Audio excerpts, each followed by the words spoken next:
Give it a second because apparently the stream freezes when we start that. Okay, go ahead. And I've already hurt myself. That's awesome. Hello, everybody, and welcome to the Hackintosh build that we're doing here. Now, this is mainly for educational purposes. We don't recommend anybody does this. And they are still in the legal discussions over the legality of the situation. So this is mainly meant for educational purposes. And some of the background here is this is going to be a Core i7 Hackintosh computer running, hopefully, OS X Snow Leopard, which I went out and purchased for this occasion. Doing it legally here, people. And the idea behind this machine is that it's going to be a video editing workstation. There was nothing really in the Apple lineup that quite met my needs. There is now a new Core i7 iMac, but the price point is a little high, and it doesn't offer any PCI card expansion. And one of the ways we process video is through a PCI Express HDMI capture card, so I need the slots in order to put a card into it. And then you start talking the Mac Pro price range, which is, like $2,500, and that kind of gets out of our comfort zone as far as cost goes. So the idea was for educational and journalistic purposes, we tried building a Hackintosh of our own, and then kind of go along the process with you. If you have any questions or calls, you can call in during the show or ask a question in the chat room, and we'll try to be monitoring that. And then we're going to post this online for view later on. Now, I'll go through and kind of explain the parts as I go. Maybe we'll start here with the case. This case that I bought, the whole idea was really to kind of build this on a budget. And so right now, my price point, I think, is somewhere around $800–900. And if you figure this is going to be a Core i7 machine, which is probably, performance-wise, should be around the entry-level Mac Pro, then for $800–900, this is going to be a great machine. So the case is called Scout, and it's from CM Storm, and it's a pretty nice case. We've got a little part cam here, and the quality is not great, but it kind of shows you a little bit about it. So let me show you guys that. I'll have to apologize for the shakiness of the parts cam. But if you take a look at this guy here, here's the front of the case, and it's got a lot of cooling, a lot of room for either drives or fans, and then it's got eSATA port up on the front, a bunch of USB. It has a regular power button, a reset switch, and I literally have no idea what this button does right here. It goes in, it goes out, and I've got no idea what it does. So there's that. Now, one other thing about this case is I really like cases that have drive bays that slide in this way. Instead of having to slide in this way where you have to fight all your parts, I like to be able to go in right through here, because if I'm doing video editing, I'm probably going to have a RAID of some type. And so I wanted to be able to slide drives in without having to bump my video card and stuff like that. The other thing is, if you see this white board right here, this is where the motherboard is going to go, and this is open. And the reason why that's nice is because it means I can swap CPU coolers that have a back mounting bracket without having to pull the entire motherboard out to get to that back mounting bracket that goes on the opposite side of the motherboard. So I always have access to that if I want to try a better cooler. But I got a pretty nice cooler, I think. We'll find out when I go to try it. All right, there we go. See, that's the parts cam. I know it kind of sucks. I apologize, but we'll use it sparingly. All right, so that's the case. I'll take this manual over here and put it in the trash. Yeah. I really have no idea what I'm doing, so I'm going to fumble along as I go. I mean, I know how to build a computer, but not really a Hackintosh. So, all right. Power supply. I got kind of went middle of the road on this power supply here. It is a Corsair, which always is really well reviewed. It's a Corsair 650 watt power supply. I'm only doing a single video card, couple of hard drives. I didn't really feel I needed to go like a kilowatt. I thought that was overkill. Good price point on this one. I think it was $96 for a very well-reviewed unit. So I liked that. And then I have this CD-ROM here. It's a you can't even buy a non-DVD CD burner these days. It's like all they ship. So this is a light-on DVD CD burner, and I went with this one. It was only like $19, had a good size buffer, had a good size burning speed. Actually had one of the better burning speeds on the market, so I figured, why not?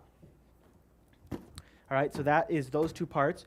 Then, for our processor, Jeremy, do you want me to show the main camera of the processor, or should I show the parts cam? What do you think looks better? It washes out on the low cam, so. So, for our processor, I went with the Core i7 920. This processor is no slouch, even though it is the bottom line, if you can call it that, Core i7 chip running at 2.6 gigahertz. I already have another machine with this overclocked to 4 gigahertz.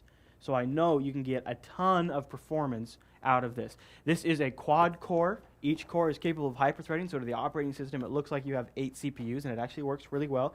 It also includes the turbo boost, where if you're running an application that isn't properly designed for multiple CPU cores, it can dynamically scale up the other cores that are being used so they can perform even faster, which is a great feature for software that isn't yet dual core ready. Now, because I do plan to do a little overclocking, I went with a big CPU fan. This guy is like the effing size of my head. It is ridiculous how big this thing is. I don't know if it's going to fit. I didn't realize it was this big when I bought it, but it is one of the highest rated air coolers. People online, if you believe those people, say that it's one of the best cooling you can get without going to water cooling. And I didn't want to go all the way into water cooling, so I got this sucker. It is the Noctua, N-O-C-T-U-A, so I guess there's no R, the NHU12P. And I'll try to post a spec list on jupiterbroadcasting.com when I'm done. I told him you'd put it on the Colony afterwards if the parts work. Oh, yeah, I'll do that. I'll put up on Jupiter Colony. And that's Jeremy behind the camera there. Now, because of this build of OS X, the method I'm going to try to load OS X requires 2 hard drives, I think. I don't actually remember. It's been a little while since I read the guide. Awesome. So I went cheap on the drives. I got a Western Digital Caviar Black 640 gig drive. Good drive, 32 meg cache, 7200 RPM. That's going to be the main OS drive.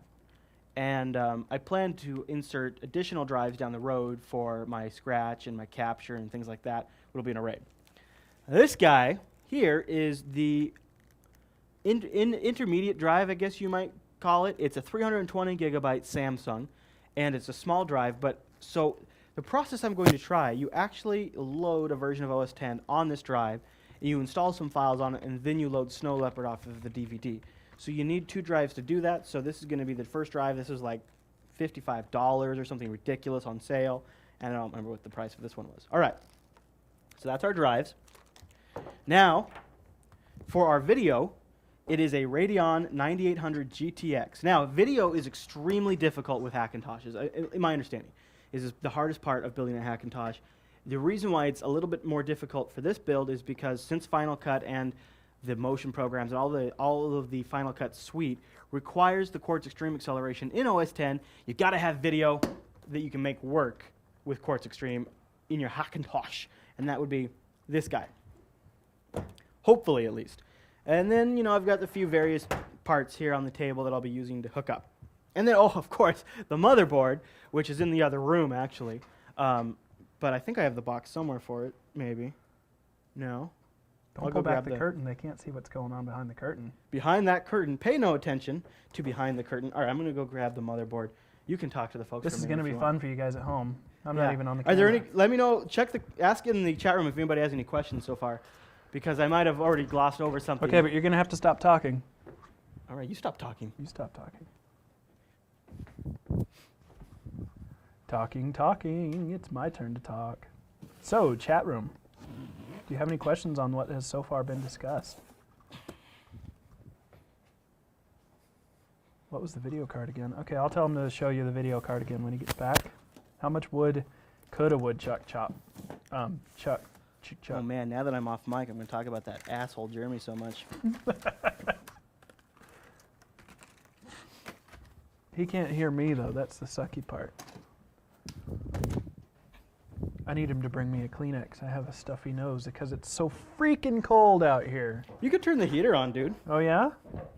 Just put it on like, lower Do that. medium I'm going to point the heat ray at my face. It's a pretty cool heater.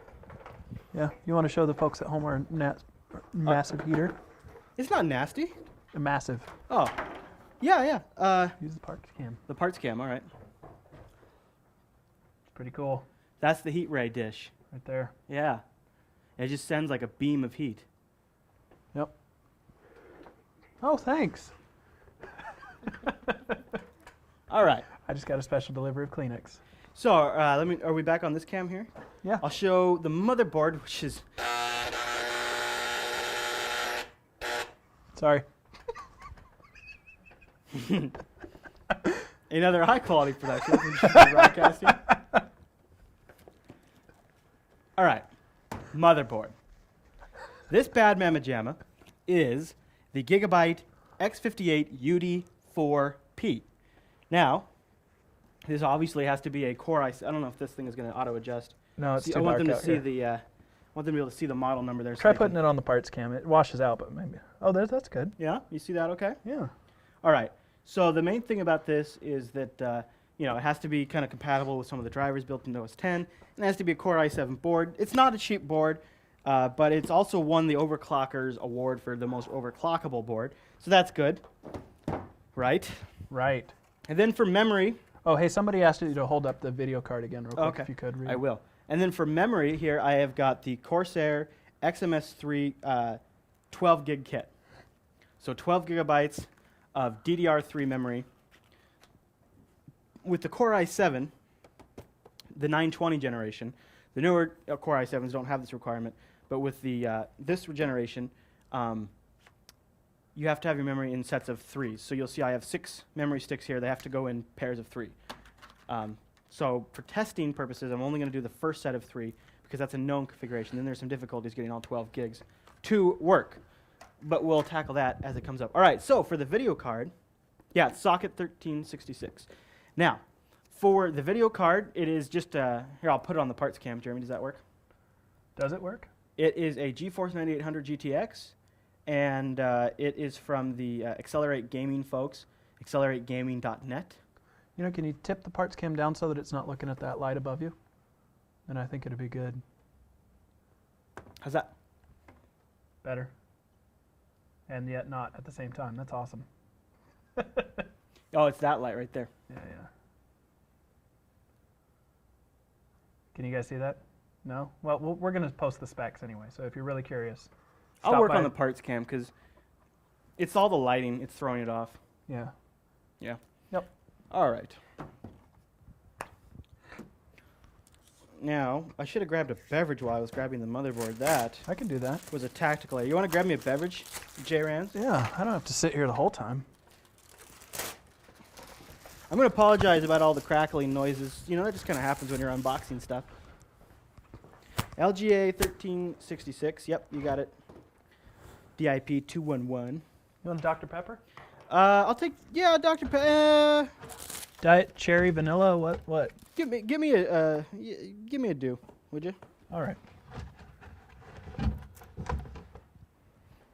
Total cost. So Mike in the chat room is asking about total cost overall.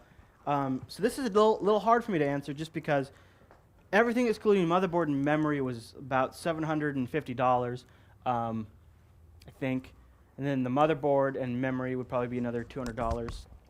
So we're probably getting around the 9-something range. I didn't buy them at the same time, so I'm not positive. I didn't add it all up. This is a I'll add it up. long-term project. Huh? This is a long-term project. Yeah, you know, that's the nice thing about building your own machine. What was another advantage to not going with a Mac? Not that I wouldn't. If I could afford a tower, I would go with the tower. That way I have support and all that kind of stuff. But one advantage to not going with a tower is that I can buy parts as I can afford them, you know? All right. Another bonus of not going with the green screen is you all can see his can. Yeah, good. Yeah, you know, really, if you think about it, Travis in the chat room, you can use, so Travis in the chat room points out that, you know, for $900, I'm getting basically, if everything works, I'm going to have a Core i7 Mac, which there's no way you're going to be able to buy a Mac for that price. No. Not with that kind of power. Mac hardware is just expensive. Well, you could get the Mini for under that, but it wouldn't be this kind of power. Right. Now, Guru Dude asked, AMD or Intel only? My research, you know, looks like there is ways to get OS 10 on an AMD machine, but honestly, at this point in time, you know, it might be changing, but right now, Intel has such a competitive offering with the Core i7 chip and now the Core i5 that I would really, really need to see something convincing from AMD before I'd build an AMD system at any point in time right now. So, what I'm going to do, probably, I figure, I don't know how people out there who build their machines start, but I'll probably start with installing the motherboard. Oh. You mean the thing that everything else plugs into? Probably. The only alternative I might use is power supply first. Yeah. Not a bad way to go. But I declare not good enough. Remember what I said earlier? Strive for perfection. That's right. All right. I wore the wrong shirt for a mic that clips on. So, cracking open the Gigabyte board here. This, I've already opened up this Gigabyte board in the past, and I already know I really like a couple of things about this board. This is the one that you tried to use on your system before. Yep, that's why I already owned it. Some of you might know the previous motherboard debacle. Yeah. This is kind of a leftover from that whole thing. Yeah, I tried to build, I built a desktop system not too long ago and got a bad board and had kind of all kinds of problems. This board has 3 PCI Express 16 slots. That's not totally, that's semi-common, but not super common. A lot of them have like 1 or 2 PCI 16 and then a PCI 1X. So the PCI 16 slots obviously mean faster performance, which is good for RAID controllers, or if you want to do triple, I say triple SLI, which would be ridiculous. I don't know why you would do that. Probably a dumb person if you do that. I kid. You're probably too busy playing. If you do that, hopefully you're too busy playing video games to use all that than you are watching this. All right. So I haven't grounded myself at all in a long time. Forever. I don't have anything to ground myself with. I guess I don't know what. So nothing like playing with fire. All right. So here is the Gigabyte motherboard. It has oh no. Well, hopefully this is gonna work. You remember? What's wrong? Oh, is that a different CPU clip? Remember how we couldn't get it off? Uh-huh. Is that a not the same one that you have now? Uh-uh. Interesting. So, obstacle number 1, everybody. So let me finish real quick. This is a good motherboard. It has a copper layer, so it's really a really sturdy motherboard. It's a very sturdy motherboard. On the bottom, we have a CPU cooler bracket. It will not come off. We tried installing another cooler when I was doing my original computer build, and then I decided I wasn't going to use that cooler. I went with water cooling on my other machine. So hopefully the cooler we bought today will just screw into this plate, because this plate is not coming off. Does it show up on the Gadget Cam, Jeremy, or is that just a total lost cause? It's showing up fine in the main cam, but Oh, it is? yeah. All right, well then, Yeah. I won't worry about it. But, yeah. Hopefully that's going to line up. You don't still have the old cooler. I might. I don't have any heat gel, though. Any of the... Oh, you should have told me. I've got a whole thing of thermal paste. Really? That thermal paste is expensive. I know. I didn't buy any. That's why I haven't thrown it away. That makes sense. I can't argue with that. All right. Well, Well, I don't know what we'll do. I don't know what we're going to do if that doesn't work. It should work, right? That would kind of put a kibosh on things right at the top. Yeah, since this is, Mike Linux points out, since this is an educational video, I'm not actually recommending people do Hackintosh builds.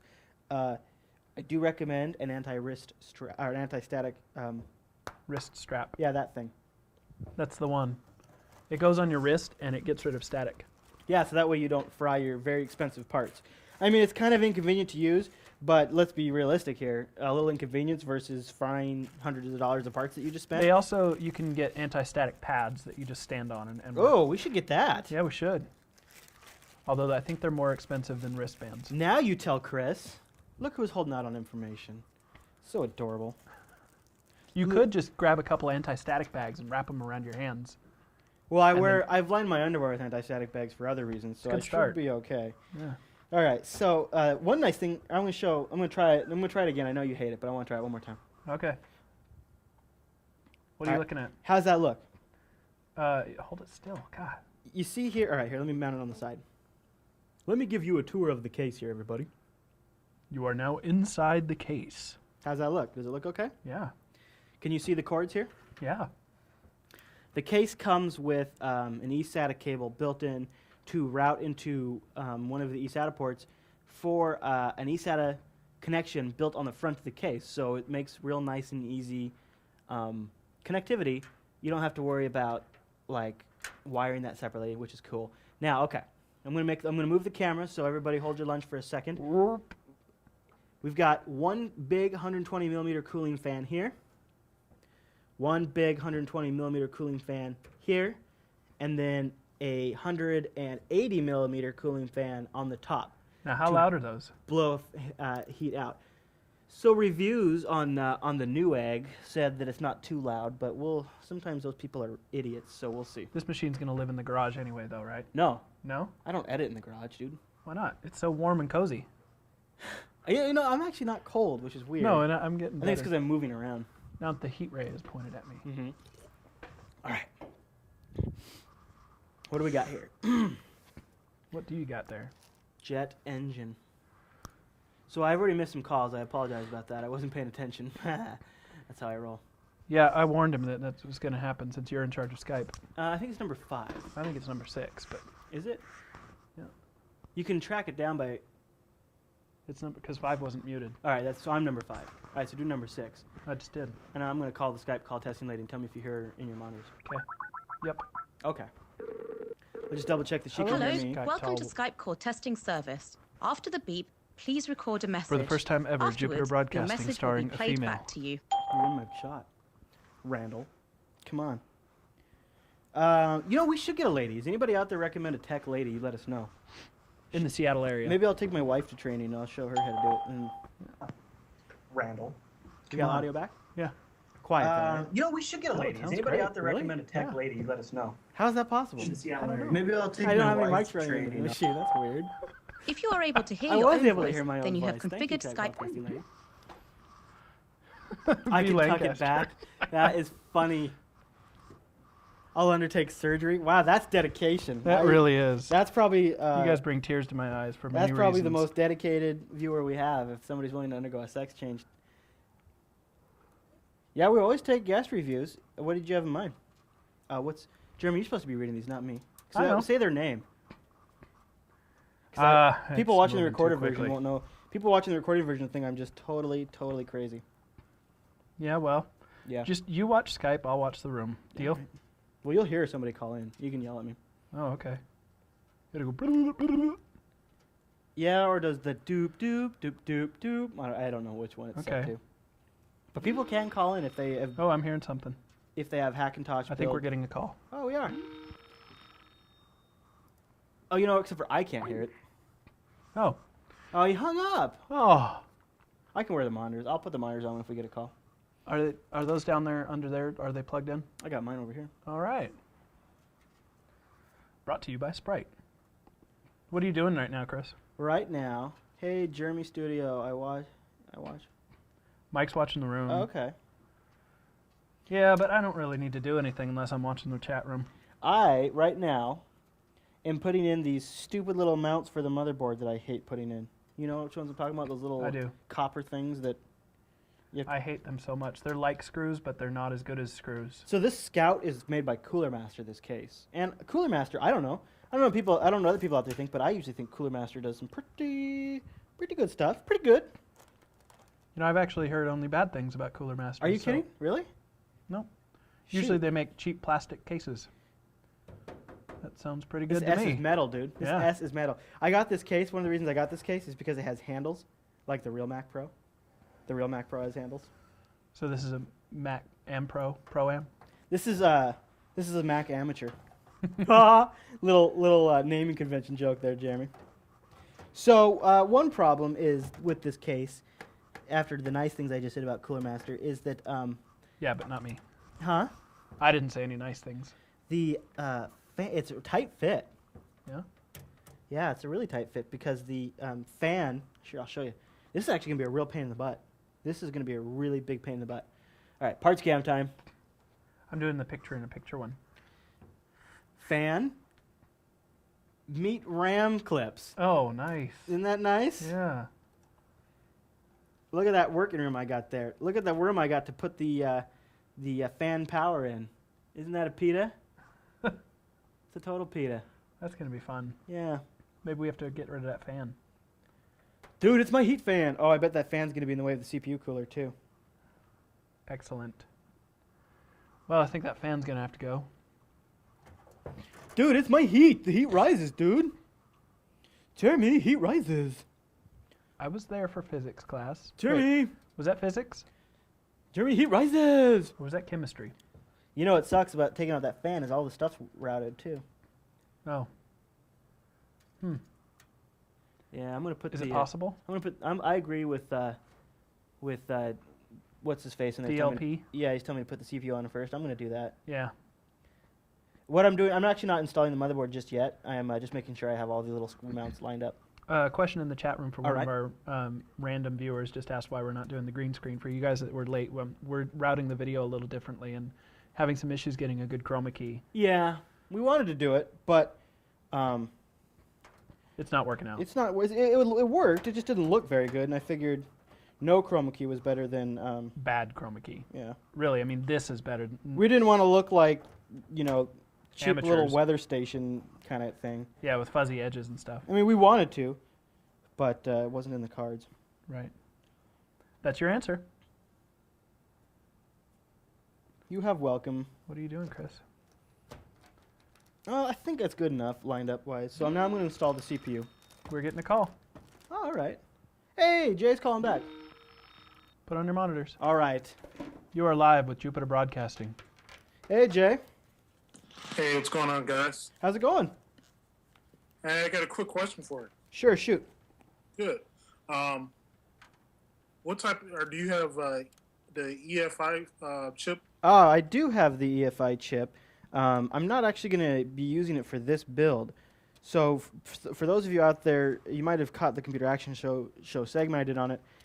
There is a EFI X little chip that plugs into the motherboard USB directly that has like drivers and crap you need in there to get OS 10 on. I have version 1 of that chip, and you require version 1.1 to run Snow Leopard.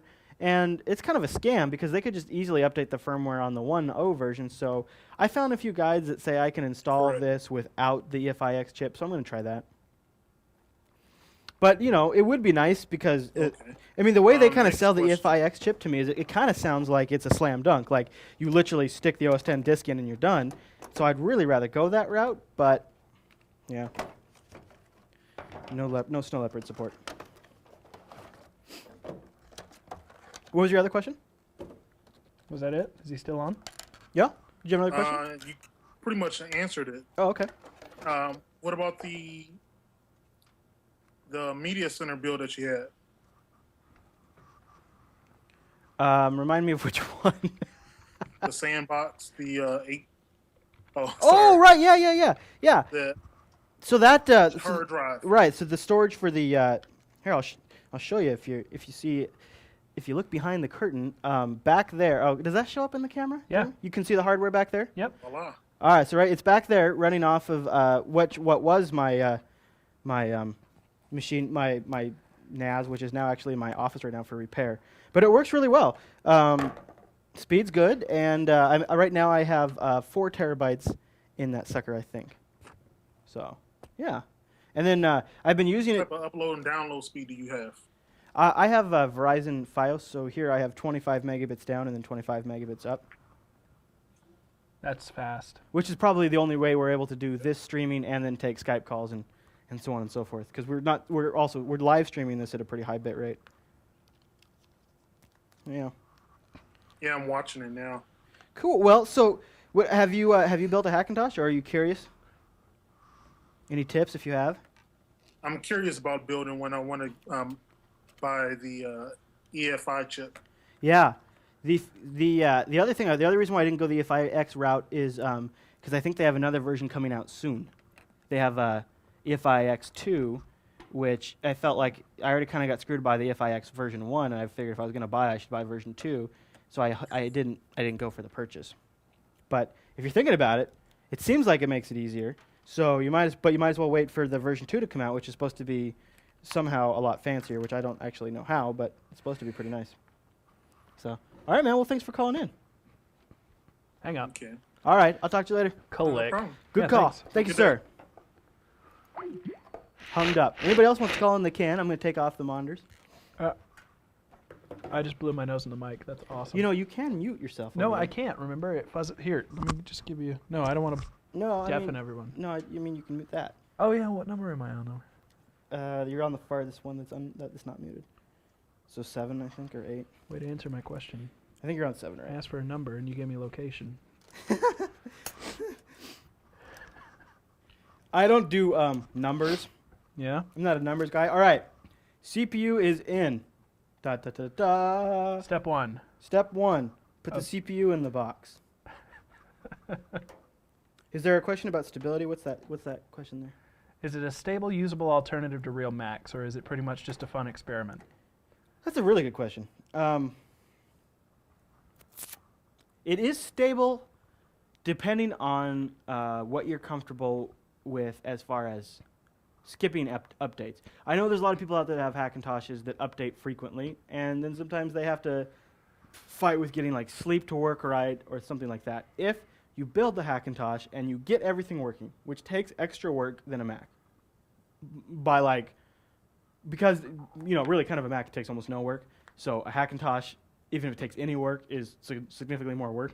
But if you spend that time getting it to work and then don't update, don't change things, you can update apps like iTunes or QuickTime, but don't do OS 10 updates. If you skip over those, you're fine.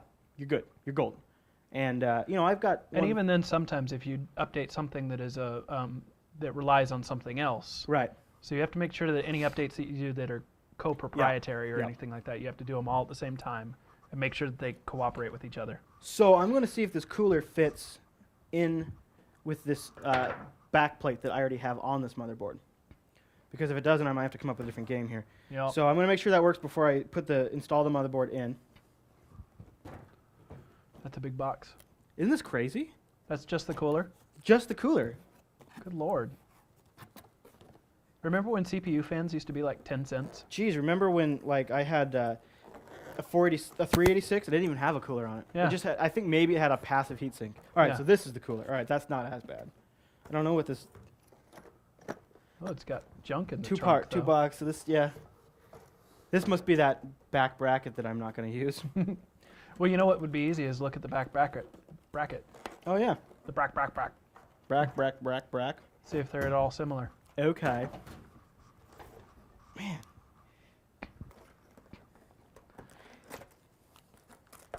I am so excited about Star Trek Online. That would be one thing about. Wow. It Is that came it? with a very cool little Philips thing. One thing that would be kind of cool is to get triple booting going on this thing, so I can get Ubuntu on this guy, Windows 7 on this guy, and OS 10 Snow Leopard, and then I could boot into like. And it's going to be powerful enough for all that. Yeah, I could totally play Star Yeah. Trek Online on it. Awesome. So then when I come over to visit, we can have 2 systems up. And running. So you have a computer to play on? Yeah. What is that? That's a case fan. Oh, the fan is in a different deal. So it's a 120 millimeter fan on the CPU cooler. On the CPU cooler. On the CPU. So it's a serious fan. Intel set. That's good. It's got to be a similar. Whoa. Really hope. Well, Moment of truth. it's kind of the same. It Yeah, should all that kinda really line up. matters is if the screw bolts. Yeah, the screw bolts should line up. And then I don't even know what these are. These are for something else. I really should try reading the manual. No. My No. favorite part of building a system is all the pieces you have left over when you're done. So this is weird, dude. Check this out. You want to show the parts can? All right, first of all, it's still mammoth, man. It is still a mammoth effing CPU cooler. Is that ridiculous or what? Good Lord. This is my face. This is the CPU cooler. That's crazy. And it has 2 freaking fans. I guess if that one gives out. Oh, no. Oh. I think that's what it's for, but I don't know. So wait, the bottom of that bracket that your hand was on attaches to the CPU, Mhm. and then the heat all goes up, and then the fans blow it off Yeah, to it the has. sides? Yeah, so it's got 1, 2, 3, 4. It's got 8 heat pipes that go from the CPU base up into the sink. radiator, Yeah. basically. Yeah. And then this blows on it. But see, what they didn't do, maybe this is in the manual, which I will have to check the manual for that, is they don't tell me what direction the fan goes. Because you'd want one fan pushing and one fan pulling. You wouldn't want them to fight against each If other. you knew anything about the way that Blades were designed. Yeah. Yeah, but I don't. Too Well, bad you're not an well, here we engineer. go. Here we go. It's got a sign? They put an arrow on there, so it goes this way. So it goes that way. All right. Okay. So what I would do is that. All right. But the question is, do I need to? I don't know. Do you have another case fan that's pointed in that direction? Because that could supplement. I do. I think I'm going to do that. Somebody asked in the chat room if that will even fit in the case. I don't know. That's what I'm trying before I screw everything down.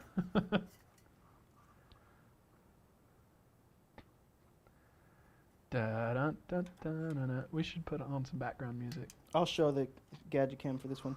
Okay. It fits. Jeez. Holy crap. Barely.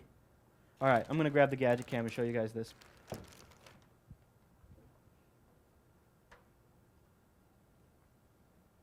So there's the setup, Wow. and we've got some clearance here.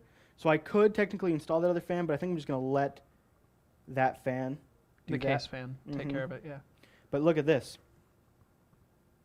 Memory. Oh, That could be a problem. could be. Does that show up okay on the camera? Yep. So I'm not sure how that's going to work. I'm going to install the Gadget Cam in the case here.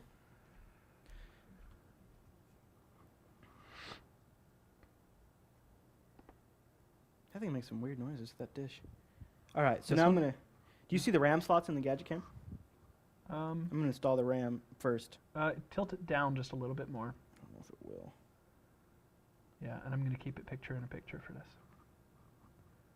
Because I just am so proud of No, that's a having great idea. come up with that. All right, so I'm going to put the RAM in first to see if this will sit on top of the RAM or if it's going to block the RAM. You'd think they would design that. So which one is RAM slot number 1? Unless it's designed for not having that much RAM in the system. But who buys a cooler like that and doesn't have a ton of RAM? That's true. So I don't know which one is slot 1.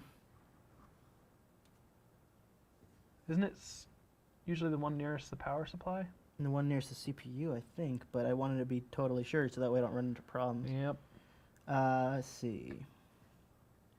3, 4. Here we go. Okay, this is crazy. White slot is DDR1. Uh-huh. Blue slot is DDR2. Okay. DDR3, DDR4. DDR5, DDR6. So the white ones... All right, so I need somebody who knows about LGA 1366. Do I put the memory in white slot, white slot, white slot, then blue slot, blue slot, blue slot, or do I do white, blue, white, blue, white, blue? Do you understand what I'm saying? The answer from the chat room Mhm. is yes. Chat room, you need to be a little more specific than that. All one color. All Yeah, one color. I think so all one color white, is the answer too. All white. That We'll would go be all my white. first choice as well. It does matter unidentified on Core i7 because they have to be in pairs of 3 on this Core i7 920.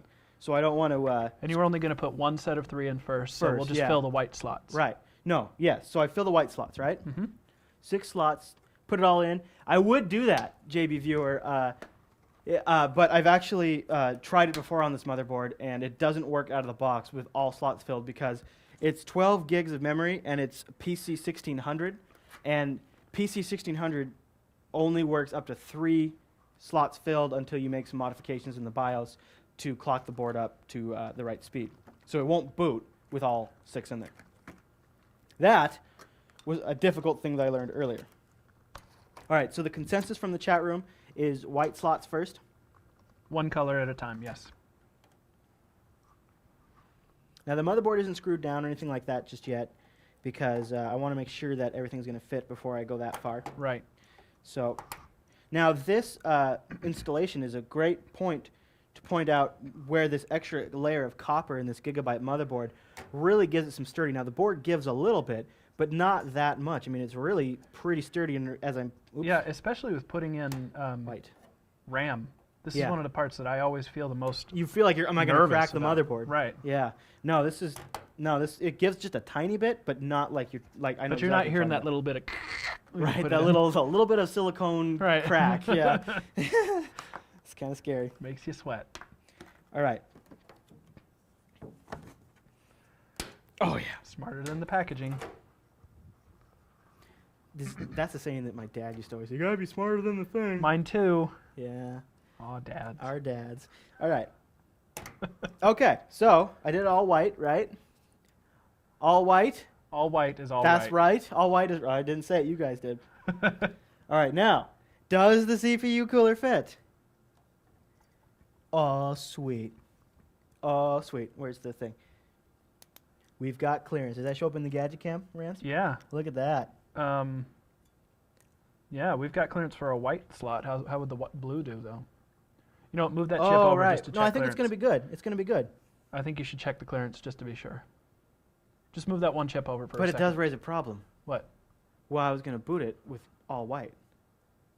No, I just mean check it. No, I know, Thing but on and then move once back. I put this cooler in, it's good. I'm not going to be able to install the one in the blue slot. Oh. So that's going to be a problem. That might be a problem. I wonder if I can install it, but then not seat it all the way. That just sounds have like to- a recipe for trouble. But Okay, somebody else said that all blue should be all right. really? Who said that? The same guy that told us to go all white. All blue? You sure on that? Yep. All right. That's awesome. DLP 211. That's awesome having somebody in the chat room to confer with. Oh, he actually said all blue from the beginning. My bad. Oh. But blue is slot number 2. Yeah, you and have white to- is slot number 1. So how does that work? Carefully. Carefully. Oh, all right. Well, if that's the case, I do like things to be careful.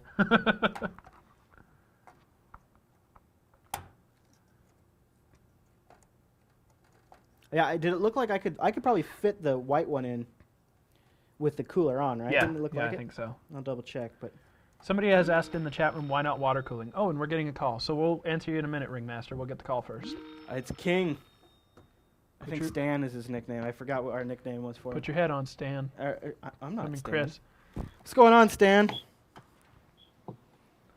You gotta talk when you're doing a call. Strange. What the hell? Hi there. Why am I not anything here? I Well- can hear you. Well, Stan, we hear you, and you sound like you're having troubles. What the- Oh, Stan's running Windows. I'm missing something here. Busted. Best call ever. All right, so Ringmaster's asking why not water cooling? Uh-huh. If I had more time, I'd probably go that route. But because I never built a water cooling rig, a complete water cooling solution. What I have on my machine in my home office is the Corsair Hydra, which is water cooling just on the CPU and then right to the 120 millimeter exhaust fan, which is a good setup, but was more expensive. I was trying to keep it on a low budget. All right, so let's see if this fits now.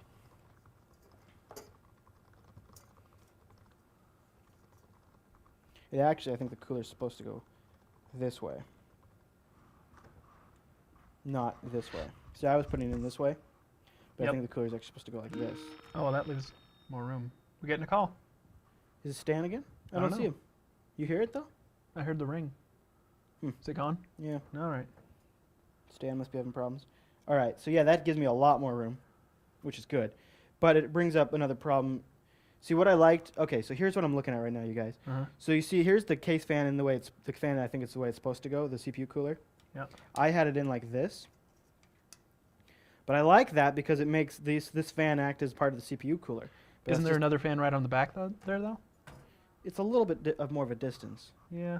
Yeah, I think I'm going to still go with it. I think I'm not going to... I don't want... See, when I'm editing, I don't want a really loud fan. But now, check out the clearance I have. Does that show up, Jeremy? Yeah. Look at the clearance there. That's pretty tight on the case. But they're cased in, as long as you're getting a call again. Hey, it's Stan. That's weird. I wonder if it works now. You there, Stan? Can you hear us? Hey, Chris. Yeah, he's How's it talking going? to you. Finally got the speaker thing working. I don't know what the hell happened. Probably robots. Might have been magic. What's going on, man? Magic. Anyways, you never really said, are you using Leopard or Snow Leopard for this Hackintosh? Oh, okay. I am doing Snow Leopard. I went out and bought the Snow Leopard DVD, and that's part of the challenge, I think, is because it looks like Leopard is kind of a slam dunk. In fact, for Leopard, I even have the EFIX chip, but I don't have a Snow Leopard EFIX chip, so I am going straight up Snow Leopard using an alternative method than the EFIX chip that I was going to use in the past. Ah, Yeah. I mean, I've done it with Leopard before. Actually, I ran the last 2 weeks of high school. I used my compact laptop with Leopard. And what'd you think? How'd it work? It was actually very, very good, and I didn't use an EFI chip either. On a compact laptop, huh? Compact laptop. It's because the compact laptop that I got, which somebody was throwing out, very closely actually matched the MacBook 2006 model. Oh, okay. So because of that, I didn't have to do too much to make it work, but it worked very, very well. And I got 30 minutes more battery life than I did under Windows. You got more battery life running a hacked version of OS X? Yes. That's surprising, but good, I suppose, right? Yeah, but eventually, after accidentally breaking it after doing an OS upgrade, I decided to wipe it and put the door on it because. So it did. So the OS upgrade did cause you problems.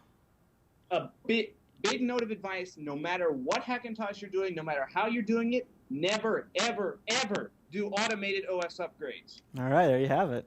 That's pretty emphatical. It's pretty emphatical. And we stated that earlier, but I don't think we were quite as adamant. I was not as adamant. He has a little passion behind it. I feel like a burned man here. I don't know. Download them manually from the Apple site and patch them and install them from that, but do not use the automated update or OS Right, update. that's what I've heard, and I think that's the route I'm going to take. Commodore 256 in the chat room is asking if I'm going to be using the, how do you say that, Jeremy? Chameleon? Chameleon. Chameleon? Okay. Oh, it's got it. Okay. Yeah. Chameleon bootloader. Yeah, either the Chameleon bootloader or it's like PC loader is the other one. I'm not sure which one I'm using yet. We'll You should find use out. Too. It makes all the Mac partitions types work. If you're using anything else, you can't use the case-sensitive Mac partition. It won't boot. Right, but I was going to do case insensitive anyways, I think. I was just going to do which is the OS X default, I think. It is the default, but yeah, it's sort of weird when you do it case insensitive. How do you, can you explain weird in what way? Well, okay, when you're working with NTFS, the default for Mac is to emulate HFS as NTFS. I mean, NTFS is an HFS. So where NTFS is case sensitive, when you're copying files to Mac, things get really screwy. Okay. Like, sometimes it gets corrupted. So if you have external drives that you want to connect to it, you'll want to be very careful about having a case insensitive partition. Gotcha. That's good to know. Nice. I'm going to hang up on you now because your mic's a little clippy, but that was solid info. Thanks very much. Thanks. Stan, we'll talk to you later, Stan. Hey, Jeremy, do you feel like assembling this part for me? Why? Is that why you were reading? It's too complicated? Well, it is a little complicated, but I was thinking maybe while you assembled that, I would install the motherboard. All right. What are you asking me to put together here for you? All right. So here's that, and you see what they have you do is they have you do this. Okay. So I can do that. All right. So make sure you do this. Uh-huh. All right. Got it. Yeah. There's this. Careful, it is the size of a small Volkswagen. And then this is the parts. And am I going to need a screwdriver? Okay, there you have it in your mouth. Aha! You got it there. There you go. All right. So, I'm going to go turn on the cam and cam just in case you need it while I'm not there. okay.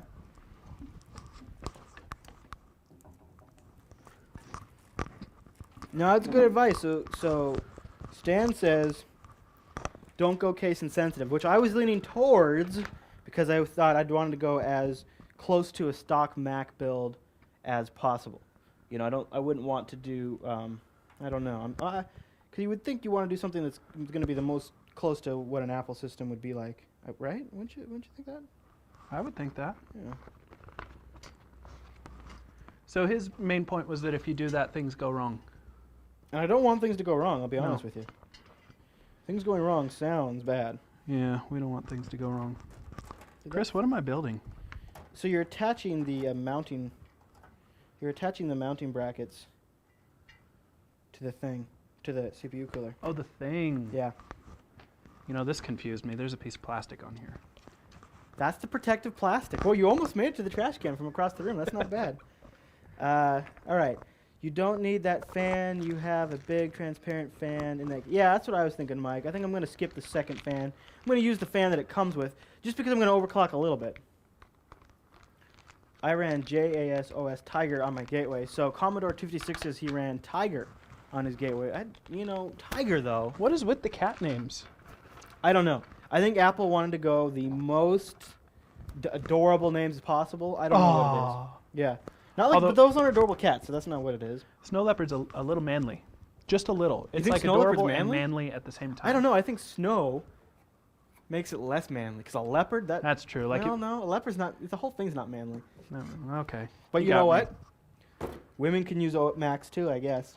No. I suppose I'll let that In the happen. kitchen? Yeah, they can use them in the kitchen. I say that because I assume no women are watching. If they are, I apologize. Mainly for Jeremy. He took it the wrong direction. Jeremy, you should have been raising the bar, not lowering it. My bad. All right, so I am slowly installing this motherboard as I talk and read the chat room.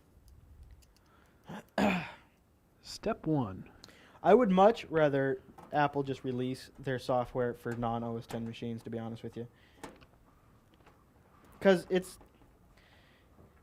You know what I found is in the video editing world, there's basically, in things that people use professionally, there's two solutions out there. Apple's Final Cut solution or Avid. And if you don't go with Apple's Final Cut solution, then it's almost like how Linux users feel in a Windows world. I would literally be looking at hardware to buy, and they wouldn't say what operating systems it's compatible with or what software it's compatible with. It's just assumed it runs on OS 10 only. And so they literally wouldn't even bother putting hardware requirements on it because everybody's running OS 10 if they're editing video. So it's been a difficult experience, to say the least. All right. Chris, do you have more parts over there for this? Probably. Why? What are you missing? Parts? What kind of parts? The whole plate. Yeah, the whole thing that the things go on that this instructions are for. So what you talking about? Like, you know how when you took it out of the box there were 2 boxes? Yeah. What's in the other box? That's it. No, this is AMD set. It's not it. Not it. Other boxes? No, that's everything, dude. Really? So your dad is logging in to watch you right now? Oh, yeah. Yeah. Do you want this manual? I don't know. What's it for? I don't know. Here, read it. Hey, that was an awesome toss for a piece of paper. Come on. It was a bad catch. All right. So, for people that are just joining us, to catch up, we're doing 3 sticks of RAM. We're putting them in the odd slots instead of the even slots, which I don't know if that's a good idea out there, people. But I think... Actually, they are the even slots, 2, 4, and 6. Oh, okay. All right. So, backwards. So, white is the odd slots. So, but the whites start in 1, and we're putting them in slot 2, so we'll see. But the idea is I'm going to only build it with 3 to start with.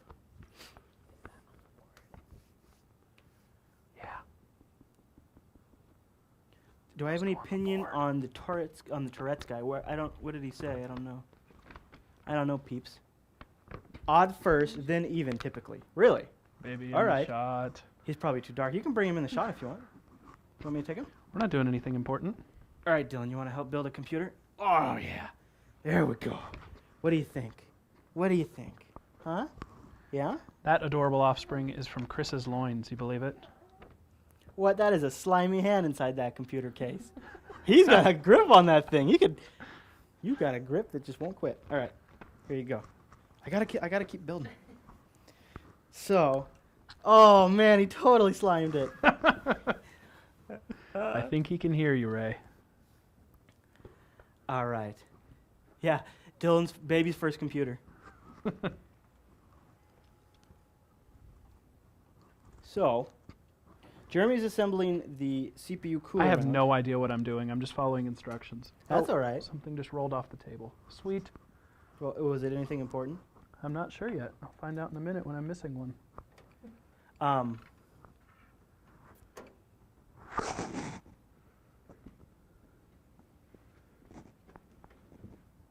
That That screw was too small, you guys. But it worked. So, just a quick tour. One of the things I really like about this Gigabyte board here, extra nice thick cooling here on the north and south bridges, which is definitely nice if I'm going to be overclocking. But the other thing that's really great is, I don't know if this shows up on camera. Where is my thing? Ah, here it is. Where you install like your power LEDs and all that kind of stuff, color coded, so it makes it nice and easy so you know where they go. Because usually they're just a bunch of pins, and you're supposed to just drop like the reset switch and the HDD LED in there and stuff like that.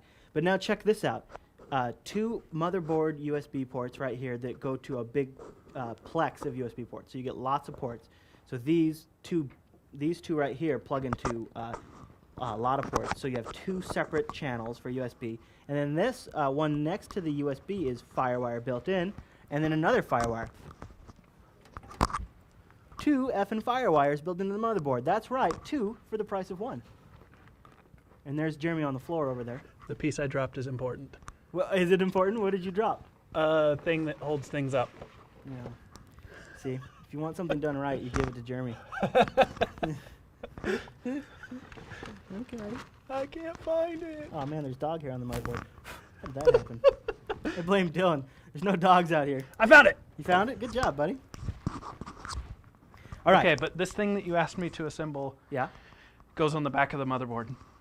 No, dude, I already have a plate on the back of the motherboard. I know. These go into it. Yeah, they screw into So- it. They screw into the motherboard plate, Let me right? come over and talk to you here. All right, come behind the thing. This. All right, so Squeeze. they screw into that. So this is the piece that goes on the back. These go through it. See? Right. So what I need to do is Just take these 4 pieces and put them through the board. I need to do this. They go in from the back. Oh, I see. They come up. Yeah. Okay. And once you've got them through, these black sleeves slip over it. I just pushed a button on that camera. I have no idea what it does. Uh-oh. So probably starts a nuclear launch to Russia. I'm going to assume it's something from the Cold War, so... It's nice knowing you, folks.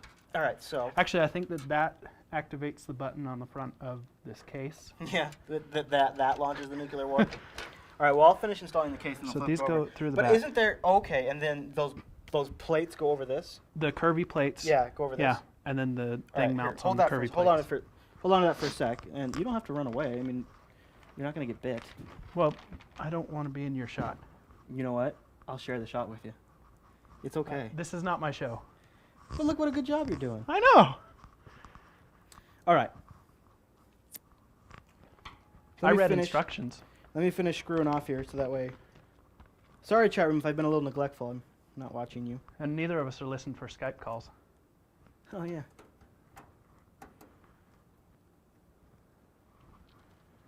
You know something else? Hmm. That wasn't attached. Oh, it just clips in. Yep. Yeah, that's the original fan? Yep. Yeah. That's all right. I'll reclip it.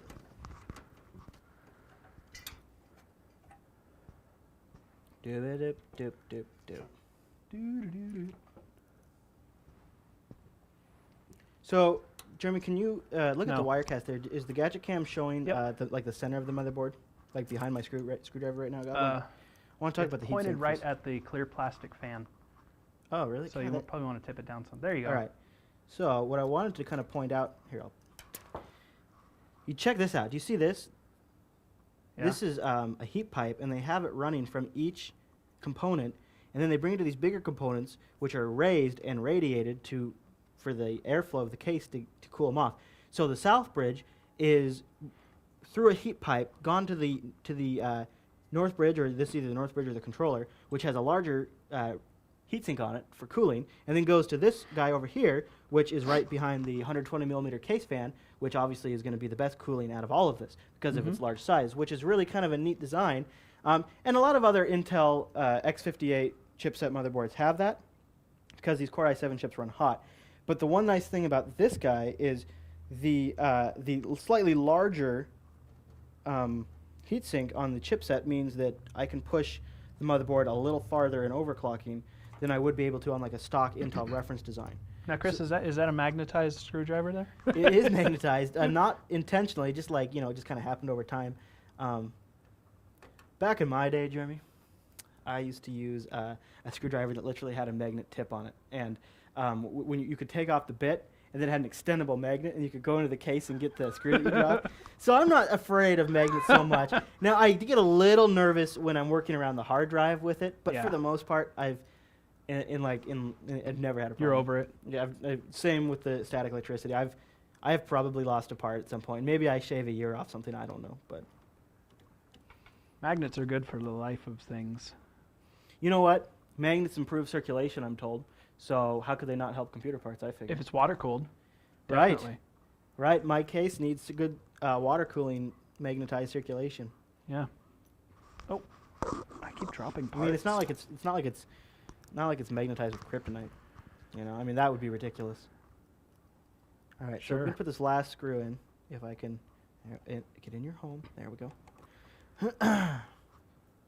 Chat room, what's up? Anything in there? How you doing, chatties?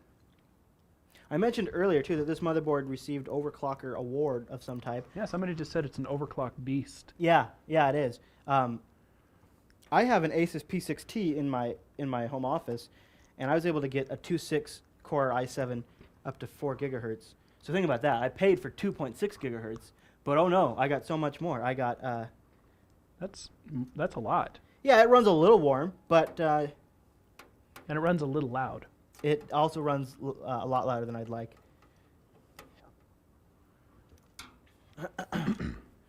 All right, last screw going in, I think, unless I'm missing. What is it that you're screwing the motherboard down? Yeah.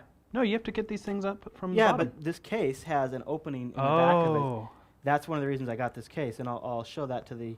I'll bring that up on the camera here. And this one isn't quite. Okay, that's lined handy. up. All right, this might not go in because I didn't line this one up. Oops. Yay. Arm cam. All right, I'm just gonna skip that one for right now. Here, I'll show you what I mean. So, usually, if you wanted to put a bracket on the back of the CPU to cool it, you'd have to now pull the whole motherboard because these CPU coolers, these big ones, require this sucker. Is that showing up in the Gadget Can? Yeah. So this sucker here is cut out on this case, so that way we can get to this bracket without having to pull the whole motherboard. A lot of times this would be a solid piece of metal here, but see, was thinking I'm going to have to do that. So bring those parts over here and let's slide those suckers in. Let's put the parts in. Oh, it's got an opening in the bottom of the case too for the power supply goes in the bottom of the case instead of the top, which is kind of a design that Apple kind of started with the first I was just G5. putting these together over there for fun. Now I got to take them apart. Oh, all right. Here's some that I didn't put together though. So, slide these guys in here, right? Yep. Uh-oh. Uh-oh. That's a problem. Is it? That's not something that comes out, is it? No. That might be a deal breaker right there. Yep. All right. I'm going to go see if I have that other cooler. Do you want to take questions from the chat room while I do that? Sure. Speak up, chatties. Because that is not going to work. Because the way that... Oh, tell them what's going on. Maybe they can't see. Oh, okay. Let me pull in the cam here. Maybe see if you can get we can show a close-up of it. So the problem here is on this that was left over from an old cooler. This screw, again, it's probably way out of focus, but this screw is supposed to be able to fit into there, and it doesn't. The hole is way too small. So what we did have is this sucker that's supposed to be that bracket. It's got a little bigger size holes on the corners, and so yeah, that's what we're looking at here. Now, so these screws are supposed to go through the board and then kind of stand above the board and above the CPU so that we can then mount the mounting brackets for the cooler on top of that. Yeah. Get your drill out, huh? Will the Hackintosh do RAID? I don't know the Hackintosh capabilities. Does anybody else know that answer? Because Mr. Jeremy here, I do not. I'm more of just a straight-up PC builder. Actually, secret for you folks at home, I don't even use Linux. So it cannot do RAID. Here's your answer. Um,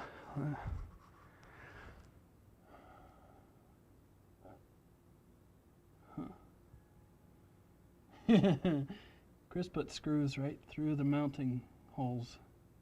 I hope he has that other cooler. Because otherwise this just ain't going to work at all. Yes, shame on me indeed. I don't belong in this crowd. But I'm glad that you guys still tolerate me anyway. I don't know why.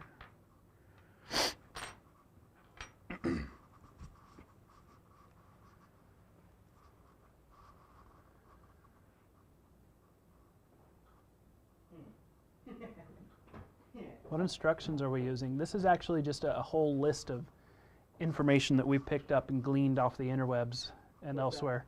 Somebody asked what instructions we're using to build a Hackintosh, and that's we have no instructions. Well, I don't know where that cooler is.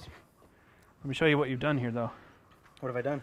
These screws that you put into the board, Uh-huh. that's the holes from the other side.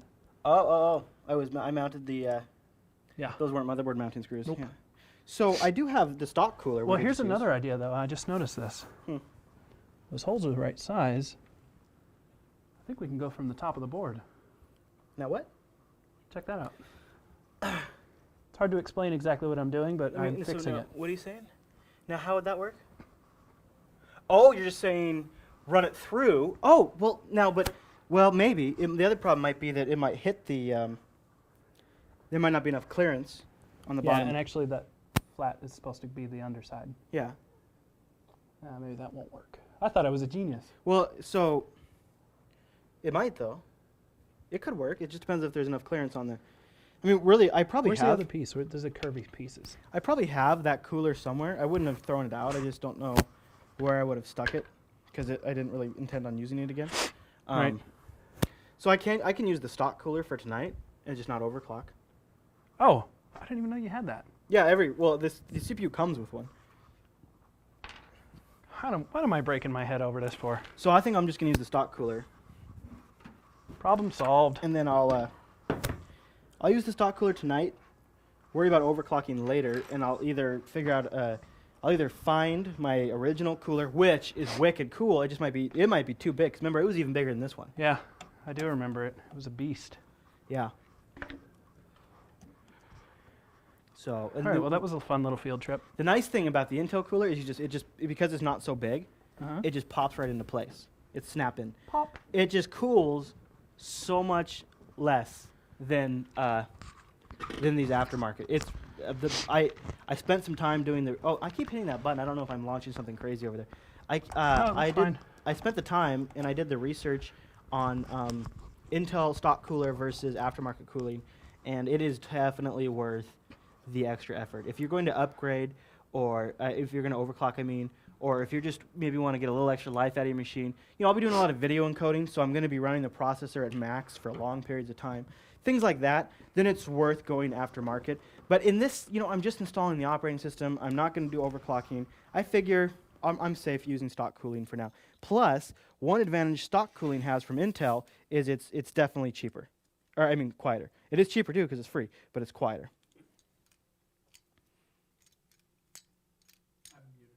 It looks jank. All right, so this guy lines up pretty easy. They never give it enough room for the cooling wire. I really don't like the Intel stock cooler. I got it. Now I don't have the problem with the RAM either.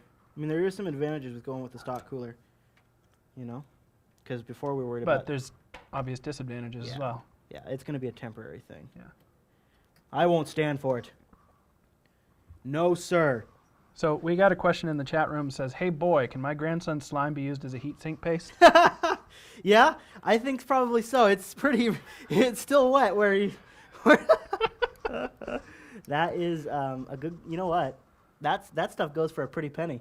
I could probably market that stuff and become rich. I'll give you Boy a cut, slime. Dad, for thinking of the idea. But since it was, my efforts to produce the slime in the first place, You don't could get all argue of that it was his efforts that produced you in the first place, though, Oh crap! that made the whole thing possible. That is by that logic, my grandpa should get a cut too. Yeah. Man, that is a rabbit's hole of logic, Jeremy. All right. So I don't know if the Gadget Cam shows what I'm doing here, but these twist, then they push in, kind of. You did remove the screws from the board, right? Huh? First. Yeah, they wouldn't be pushing in if I didn't do that. Well, I just wanted to make sure. No, I'm so strong I pushed through the metal, through the motherboard, through that reinforced copper layer it has. But this is also another good time where that reinforced copper layer really Yeah. shines because you're really cranking on that. Oh thing yeah, right now. because I don't want it to fall off. Right. Once the case goes vertical, I don't want this cooler to fall off. So I'm pushing like it's my life that depends on it. Yep. All right, so we got. I don't see. The thing about this pop one is I don't like the way this last one popped in. It feels like it's not in.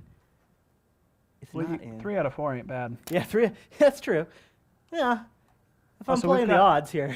We've got your dad's in here, and now your wife just joined as well. Oh, good. It's a family show. All right.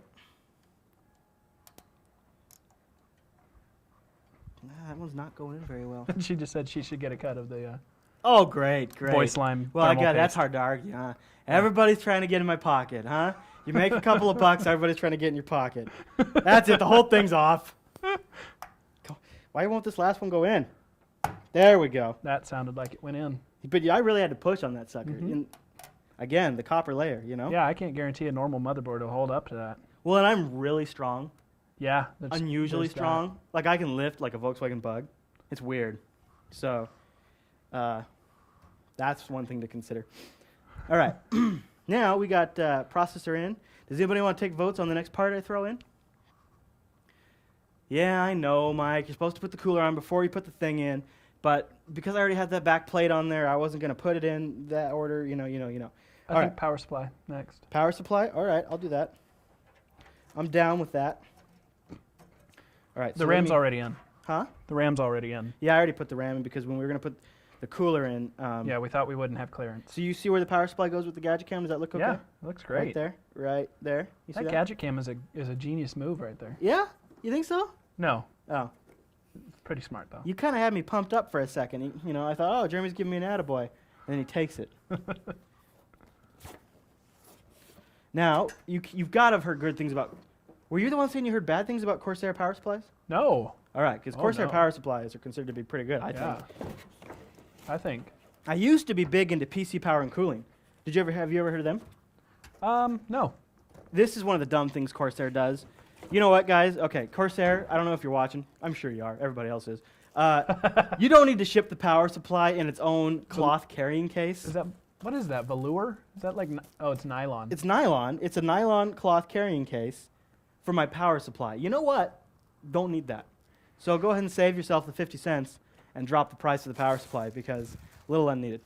Now, I don't know if it shows up in the Gadget Cam, but one thing to Well, kind of just so you know, the camera is right over your face right now because it's camera in a camera. What? So it's up that in Oh. that corner. Oh, okay. So like your head is a Gadget Cam right now. There we This, go. can you see this in the Gadget Cam? Yeah. It's a vent in the bottom of the case with a dust screen on there for power supplies because a lot of power supplies now have this big fan Mm-hmm. and then no fan in the back. Mm-hmm. Used to be the power supply had one 80 millimeter fan right here and maybe a fan in the bottom. They started adding that later. Now it's almost always just one big fan. Larger fans can move more air at slower speeds for one, and it's less noise. So to put this in correctly, the fan would need to be facing the bottom of the case, which would obviously block airflow. So what case makers are starting to do now is they're starting to put a grate in the bottom of the case. I will still sometimes be a rebel and still put it in upside down because I don't know if it's messing with my airflow, but I figure it's going to be able to get more air across the components of the power supply, which is a critical piece of the machine. So a lot of times I install my power supplies upside down, which means one of the screws doesn't line up. So which way are you going today? I think I'm going to go upside down. All right. I think so. Dun dun dun. I think I'm going to do that just to get more airflow. I'll see if it lines up in this case. If it doesn't, no big deal. I don't have to. I'm not like married to the idea. Yeah, the chat room says you should do it normal Normal? Really? Why? because if you put it in upside down, you're just blowing hot air around. No, it sucks in. Oh, it sucks. It doesn't blow out, right? Or does it blow out? If there's a screen on the back of the case, I would think it's blowing. No. Don't If they're this- putting a screen, it's going to be sucking because you don't want to suck stuff into the case. You don't want to suck dust into the case. Oh. Right? That's why I test it. The only way to test it is to plug it in because it has to be grounded and then it also has to have a connection here. So I'd have to get it all wired in at that point. I just might as well leave it. I mean, I'll put it in this way. Put it in too. the normal way. Yeah? The way it was intended. Boy, you guys don't like to take a risk. I'm doing a vote by committee, though, so I'm going to go for it. But, you know, I'm just saying. Sometimes you got to live a little. Sometimes you got to be willing to put your power supply in upside down. Just the way it is sometimes. Rebel without a cause. Got to be willing to take the big risk, folks. All right. It's got a little notch for the power supply to slide into. Aha! Yeah? I thought I got you. Oh. Maybe I did get you. It's not. Oh, it does line up. Okay. It's slightly suspended. It's not. It doesn't just rest on the case, Okay. which means I gotta Screw it. screw it in fancier than. Oh, I stole your screwdriver. No, I got one. I came prepared. I figured You you'd had more rob than me. one? I figured you'd rob me, so I brought 2 screwdrivers. Yeah, but this one's been in my mouth. I was yeah. I definitely want to use it now. I was prepared for you to betray me with screwdrivers. All right. Any other thoughts on the power supply before I move forward from the chat room? Did you mention what the wattage is on that sucker? It's a 650, which these days isn't a lot. But because I'm only doing one video card, I'm not doing like SLI. I didn't figure I needed anything more than that. And there's heat to be considered, there's power usage to be considered, and then also there's just electrical efficiency. The way these power supplies are right now is the more power. What? DLP211 in the chat room says we have 1 minute and 18 seconds before we were supposed to be done. I told him we were estimating about an hour What? to get a basic. Are you kidding? Maybe I was stupid. You want I to know, hurry I up? know that your last desktop took you 4 days to complete. Well, that was because of bad board. Sure, blame them. Eh, eh. So we're going to be streaming until Tuesday? I'm going to have this thing booting here in no time. Assuming the motherboard is good. And that it actually wasn't a bad board. It could actually have been a bad board. That's why you do it live, you guys. You do it like Bill O'Reilly. F it, do it live. This should have been called joint failures. Or failing live. Exactly. God, how many things have already gone wrong with this? Hey, just the CPU cooler, Oh, yeah, I guess that is all it. right? And it's not even that big of a loss because we still have the stock one. No, and if it comes right down to it, if the only new piece that we have to get is a motherboard, and it's a hassle. Well, or I just buy that cooler again. Oh, The that's original true. cooler. It It's a fits great. on the- yeah. The one that bracket for is like a great cooler. I researched the Do you F remember out of it. the brand and type and everything? I'll just look at my So you Newegg plug purchase it? history. My Newegg purchase history will hold the answer, but it was just more expensive, so I didn't go with it this route because I was trying to build a budget, a cheapish. My term for this is a cheapish Hackintosh, but by the time I'm done, I expect to have a $900. Well, I think it's about $900. I didn't buy it all at once, so I don't know the total cost. Does that but, include software costs, like the Snow Leopard and anything else you're going to have to get? No. No, No. it does not. That makes it more expensive. Shut up, Randall. Gosh. Why do you got to make things? God. It's because I live in a place I like to call the real world. But even still, all right, so you add Snow Leopard, $120 or whatever it is. I don't know what it costs. And then you add in Final Cut Studio, but even then, I'm still several $1,000s less than a Mac Pro. Hey, I have a good question in the chat room for you. Okay. Is there a way to get a PC to make the Mac bong noise? I don't think so. Maybe if some of the motherboards will let you replace the beep, but I don't think so. The best you can do is some of the motherboards, like this Gigabyte, let you put up a splash image, so you could put up like an Apple logo, Uh-huh. and that would get you one effect, but I don't think you can do the bong. That's BIOS loaded somehow, isn't it? Yeah, the Macs have it in their EFI chip. They have it on a ROM. And then, of course, because these PCs do it in style, they just have that stupid little beep. Yep. But when you build a system, that beep is the best sound you'll ever hear. Especially when it's just one short beep. It's like when the baby's born and it cries and you're like, oh, thank God, right? This is the beep. It's like you built your machine and when it beeps, you're like, oh, it boots. which was not the sound I got in the last build for the first couple of No. times. That was There was the some- one time where it didn't do anything for a long time, and then it just started going. yeah, and was now fun now times. when I'm messing around with the overclocking, it sometimes takes a very long time before it beeps, like because it's auto setting a couple of things, Uh-huh. and so you wait and you wait and it feels like you wait for like 6 hours, but it's really like probably 15 seconds. But when you power on a machine and it doesn't make any noise and nothing boots, you're like, come on, come on, come on, come on. Oh, God mode just if there was a way to put in the bong and then change it, he just had a good point. It would be great to put in the Sega from the Genesis. Oh, Yeah. that would be cool. Or you know what would be cool if you could cycle through all the old Mac sounds because they've had a few different ones throughout the years. All right, now look at this mess here in the Gadget Cam, everybody. I went from having a ton of free space to having no space, and I bring that up because it shows you once again how nice it is to have the hard drives go in this direction in a case instead of having to come in from this side, right? Because look Right. at that mess there. That would just be a nightmare if I was having to load hard drives that way. So being able to just slot. Plus, I like the way the fan up front here is going to blow across the drives. So I'm going to space them out when I put them in there to get some airflow. That is good. Yeah. All right. Now these Core i7 boards have this extra chips or extra plug. So you have your main Can you hot swap hard drives? ATX. I don't think you can on this motherboard. No. But I'm thinking down the road I'm going to get a RAID controller, and that will probably support it. All right. Now, since this is going to be a video editing machine, what kind of hard drive build are you going to save that for later? I don't know yet. Right now I'm just doing 2 simple hard drives just to get it up and going. I'll probably do either a RAID 0 or a RAID 5 with 3 or 4 drives. All right. You having fun there with wired? Yeah, I just want to get it all out of the way. They're really long. Yeah? Look, I mean, they're... Like, I know something long, and these are long. You're getting a call. Oh. Brian Lancaster is calling. Hey, let me put my monitors on. Hey, Brian. Yo, Brian. Hi. How's it going? Good. What's going on, man? We can barely hear you, Brian. I have a question completely unrelated to building Hackintosh. All right, go ahead. I'll try to hear your question, and I'll probably hang up on you because we're getting some weird buzz. But what's the question?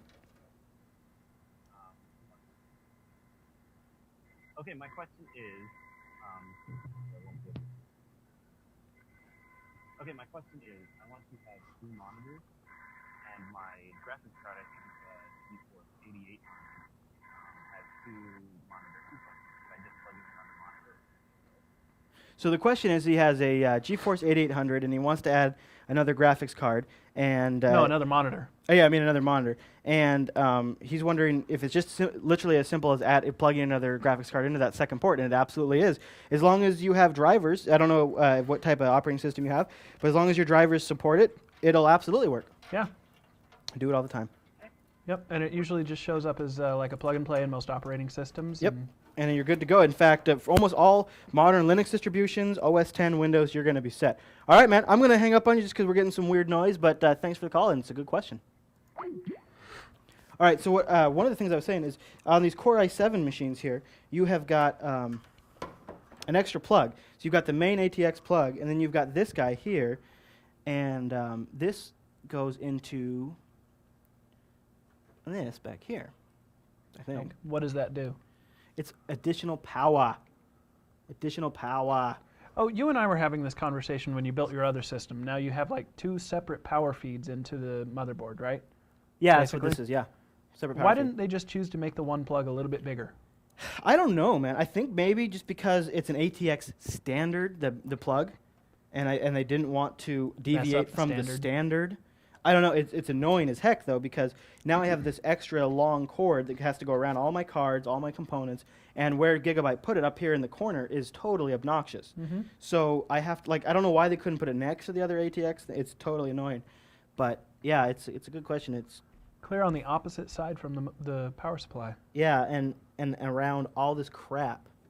So if anybody in the chat room knows, I'd love to know what that's about. But you have to do it on these higher end systems. And I don't know. I'm just gonna try to. Right now. I'm just gonna tuck and route. That's my favorite type of cable management is tucking.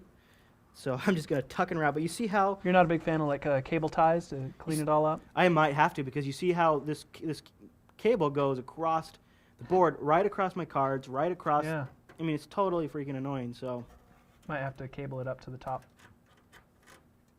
Or underneath. yeah, maybe let's see. F it, we'll do it live. If it was long enough, I could tuck it underneath. I'll try that. Little experimentation time, I think. That heat dish is Can you feel it over there? no, but I can hear it. Oh. Yeah, it does start to buzz up a little bit. All right.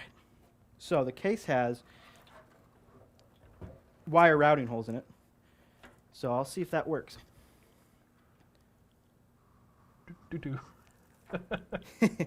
Where did Chris go? There he is. I think Dylan's in bed now, but that'd be a game he'd be into. So I'm bringing it out the back. I don't know if it shows up on Gadget Can. Bring it out the back, and then I'm going to try to bring it in. This isn't going to work. When the first caller called, I believe Stan, he said crashed his system by doing an OS update. Is it as simple as reinstalling the operating system, or will it require more? Depends on the update, because you install it off of the DVD, and then you have like that 10. Like in the case of Snow Leopard, you've got 10.6.0, and then if you do updates, you got 10.6.1. Now 10.6.2 is out, and when you reinstall, you have to go back to 10.6.0. So you kind of have to follow the steps, and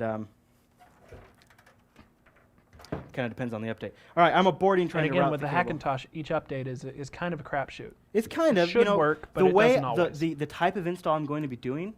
Theoretically, I should be able to do updates.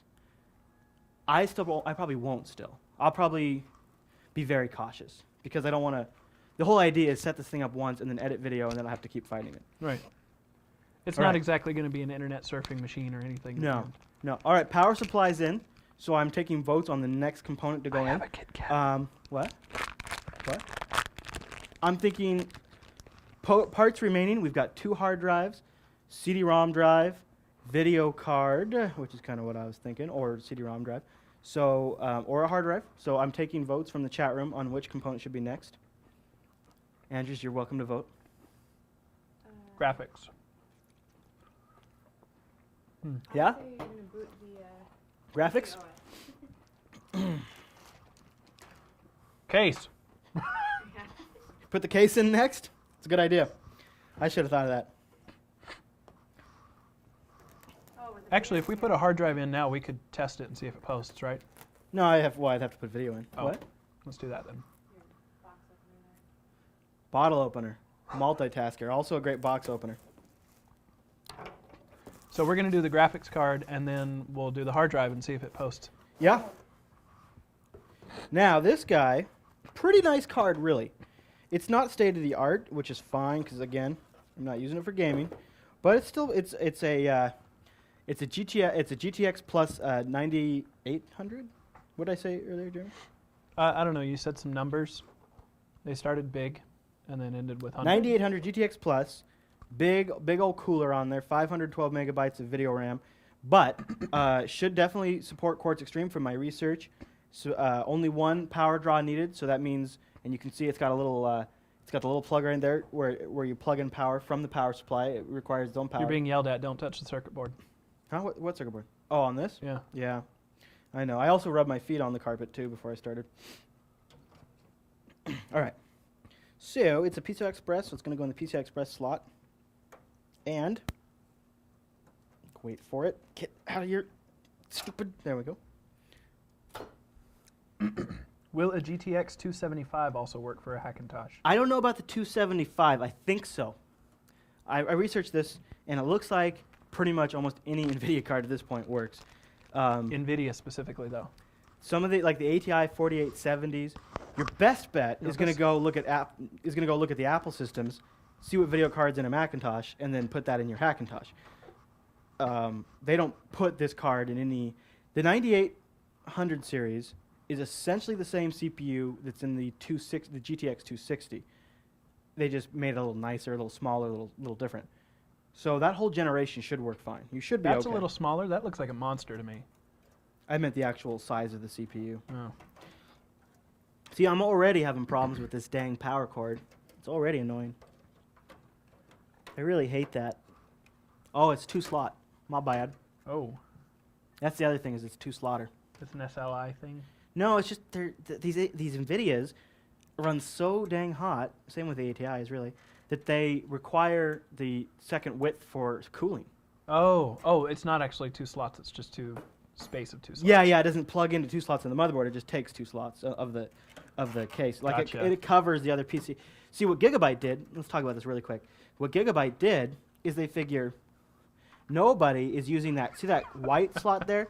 That's crappy old PCI, like back in the Dizzle PCI from Whoa. 5-6 years ago. A long time ago. Oh yeah. So Gigabyte figured nobody uses old school PCI, but we're going to make it available if they do. But it's what gets covered up when you put these big video cards in there. But that's Point of order. I do still use a PCI slot for my network card. oh, do you? Yeah, okay. Yeah. All right.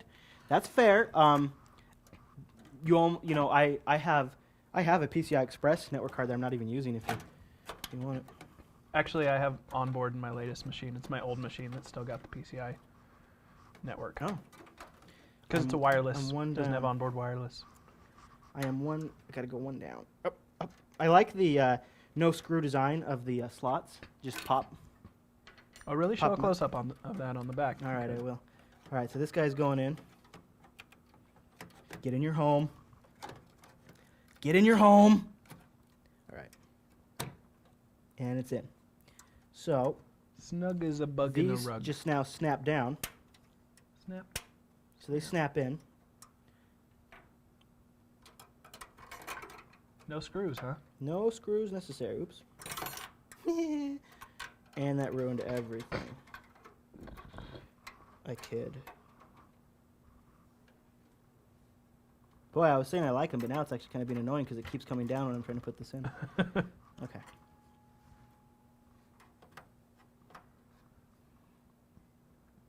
Put that there. So I've got my CPU. I'll show you how it blocks that, how it covers that PCI slot, which I don't intend on using, so I'm okay with that. That's what the major complaints were in the user reviews, is that it takes up so much room. But all these video cards take up a ton of room. Come on. Oh yeah, I don't know if you did. You just say this? I was watching the chat room, but it covers your RAM slots. No, it doesn't. Well, it looks like you. Oh no, never mind. Sorry, trick of the light. So it covers the PCI slot there, Yeah. but the RAM slots, they're solid. Okay. Never mind. All right, Ignore what kids. Jeremy just said. I was wrong again. What do we think is the next component? A hard drive? Yes. Yeah. We want a hard drive. Get my 320 here. This is just my kind of like my slop drive where I'm going to load a. I'll probably end up loading a hacked version of OS 10 on this. So the idea would be hacked version of OS 10 on this. The hacked versions of OS 10, their kernel's already been modified to support third-party hardware. I'll get that installed. Then I'll load Snow Leopard from the DVD, so it's the stock legal Apple copy. This is always going to be like my diagnostics, troubleshooting, and repair install, maybe. Or I'm going to format it and use it as like a scratch drive for video editing, depending on if I kind of get into it and feel like I don't need that. Somebody's saying it won't work. Were you talking about What his won't work? idea? What won't work? Sir Gallantmon? You talking about Chris's idea Oh, trays. of running a hack as a backup? Oh, he says it sometimes works, but it's unstable. Oh. Ah, well, it's a hack. Why is it unstable? It's hacked software. Well, okay. The whole thing's hacked software. Why doesn't it work? I need details, man. I think, in the words of an earlier caller, it gets a little screwy. What you Well, got there, Chris? I'm putting the trays on the hard drive now. Again, no screws design, right? Those Right. Are just going to snap in. They snap in. So, And then you just slide that sucker right in, huh? I think so. Do you have to plug it in before you slide it, or No, because I'm doing it plug side up. and that's going to work with the? Dude, don't that's know, I not don't- just going to work. That's going to work great. It doesn't look like you got a whole lot of clearance there. What's that? When the outside panel goes back Yeah, I on. know. I think I need to put them in farther down. That's about as far as down as they're going to go. I think you have to put it in the other way. What? In other words, plug them in and then slide it in. What are you talking about? I mean, the other way around, dude. I know what you mean. Plug side down. Oh, I see what you're saying. No, you are right. I do plug from the other side, I think. Well, I'll have to rerun the cables. But that might be a little cleaner, too. That might look a little better. I like that just from the aesthetic standpoint, too. Oh, wait, Sir Gallantmon, I think you're misunderstanding. We're not going to install the hack and then put Snow Leopard over it. No, I have a separate hard drive, which I'm thinking I'm going to load a hacked OS 10 on, just as like a backup. So if my main drive, if my main installation farts up, I can boot off this other drive. Yeah.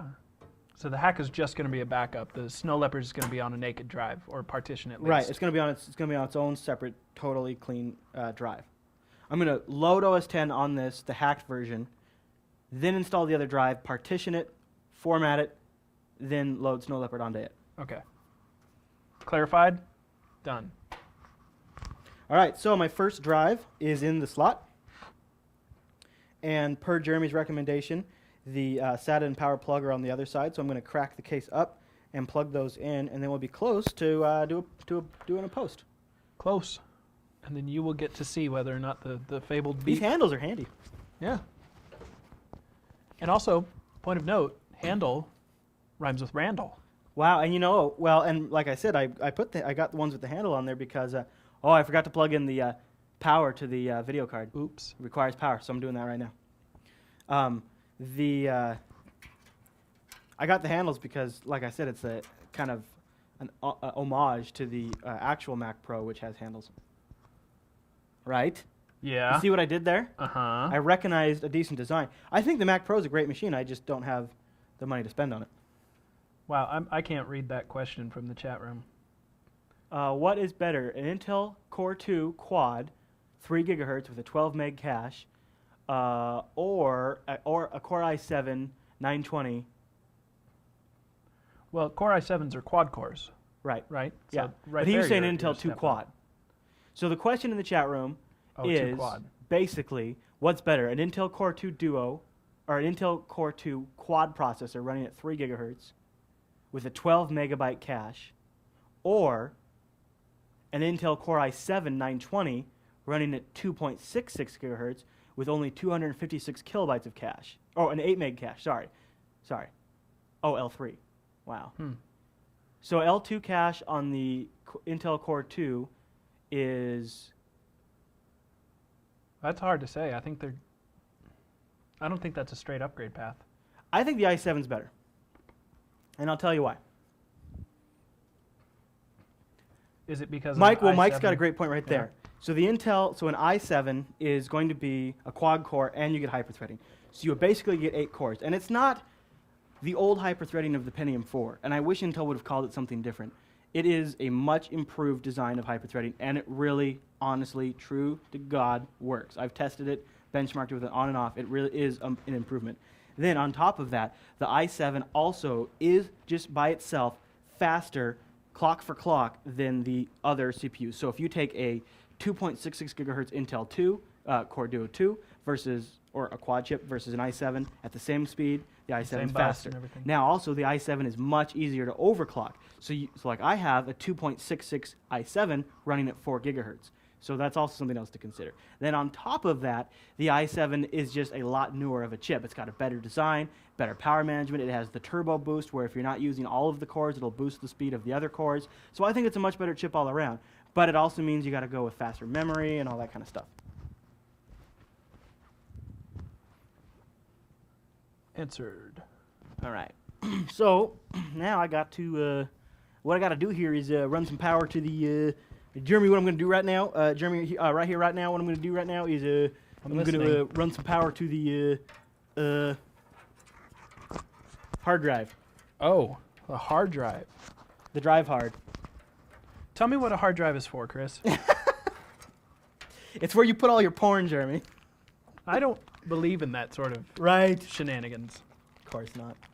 I shouldn't have inferred anything differently. No. I'm opening a Kit Kat. Sorry There's for a lot of crackling in the- power that is already ran. This is kind of tripping me out a little bit for all these fans and stuff. Mhm. Is the Gadget Cam getting this? Yeah. That's just like convenient placement on my part. Mhm. Come on, get in there. Hello, hello, get in your home.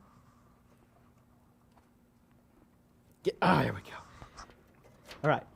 Now, oh man, I hate that hard drives don't come with serial ATA cables. Is it okay to have your Do you remember? what? Is it okay to have your compy in your what? Oh, inside the desk? I don't know. You know, you really got to look at the heat on that. It depends on exactly what you're using it for and how hot of a system it is. Also, where you live. Yeah, the ambient temperature. Yep. It's like actually, I lived in the valley near LA for a while, and we didn't have very good air conditioning, and my computer actually ran noticeably better when I took it out of the cubby. So, gigabyte board time. We'll talk about the gigabyte board and its serial ATA ports, which are conveniently right next to the massive power video card. So you see, I've got 4 SATA ports on the motherboard. These blue squares are SATA ports, and then down here there is one white one, and that is external eSATA. So that's where I'll plug the eSATA that came pre-wired into the motherboard. That's that red cable down there. But SATA 0 is over here, so that's where we go.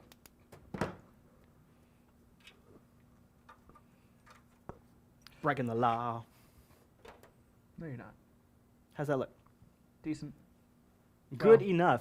Boy, that's a really kind of a hard install right here. It fell back a little bit. If you could tip it down. Oh, Gadget Cam. Oh, Gadget Cam. You're so wacky. Perfect.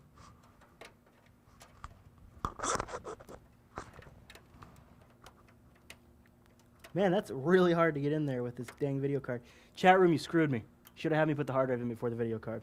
Wah, wah, Blame has been wah. distributed off of me and onto the chat room. No, it went in fine. It's installed, no problem. So, we should be ready to post, right? I don't know. We got hard drive. I'm not the expert. We here, got dude. memory. We got processor. We got cooling. What do you guys think? Should I plug it in and power it on and see if I get the beep of joy? Do it. Oh, dude, you know what we got to do is put all the parts to the CPU cooler in one spot. No, we'll clean up later. Well, I don't want to. I'm intermingling. You know what I mean? No, I get what you're saying. I don't want to intermingle my parts. My parts don't want to be touching other parts, is what I'm saying, Jeremy. Okay.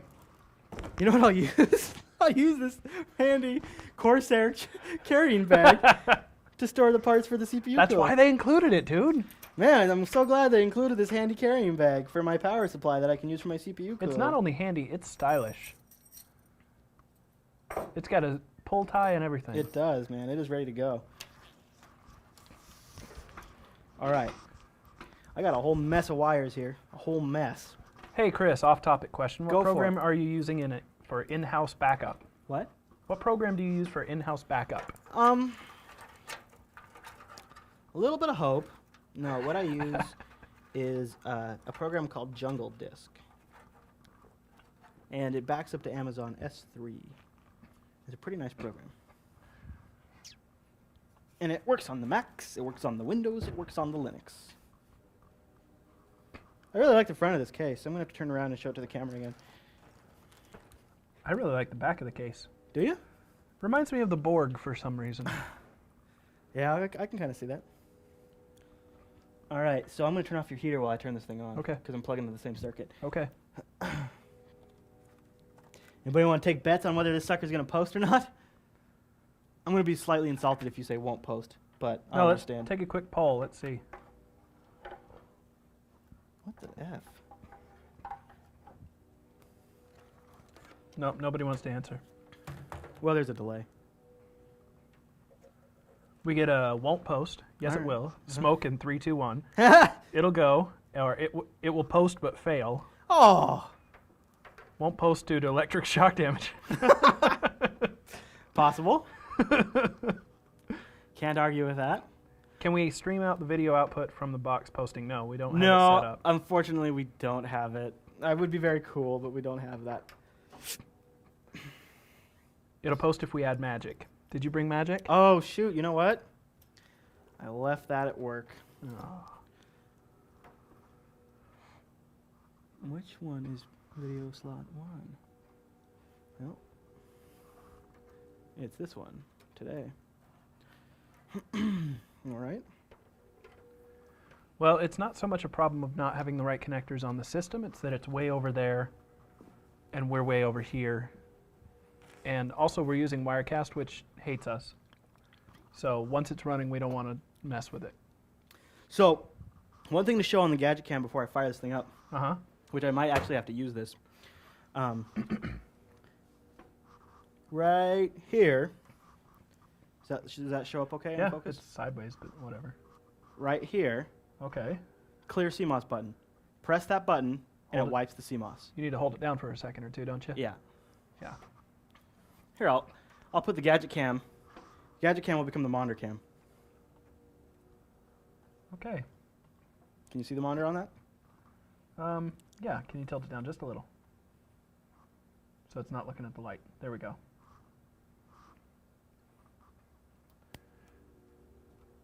All right, power supply's on. Oh, you know what I didn't do? No? I didn't plug the case plugs into the motherboard. So the front switches don't work. And in all fairness to the chat room, that wasn't one of the options. But this motherboard has a power button on the motherboard. Oh. So we can just touch that and make the magic happen. Hmm.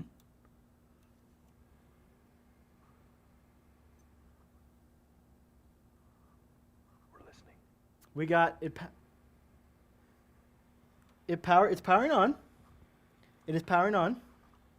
Here we go. But I don't know what it's doing.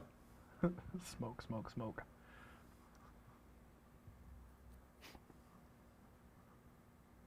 Yeah, the fans are going. Fans kicked up. But we're not We sending got any video. something on the screen. No, it's just a check signal. Oh, it's just, okay. See if, I think I did that wrong. So GPU I've power. got- You plugged in the graphics card power. Yeah, graphics power's in. Hard drive has power. You know what isn't kicking on are the fans, though. I mean, the CPU fan kicked in, but the case fans didn't kick in yet. But they Oh. just must not. I thought they looked plugged in, but maybe they're not. Well, let's shut it down, take it apart, and check all the wires.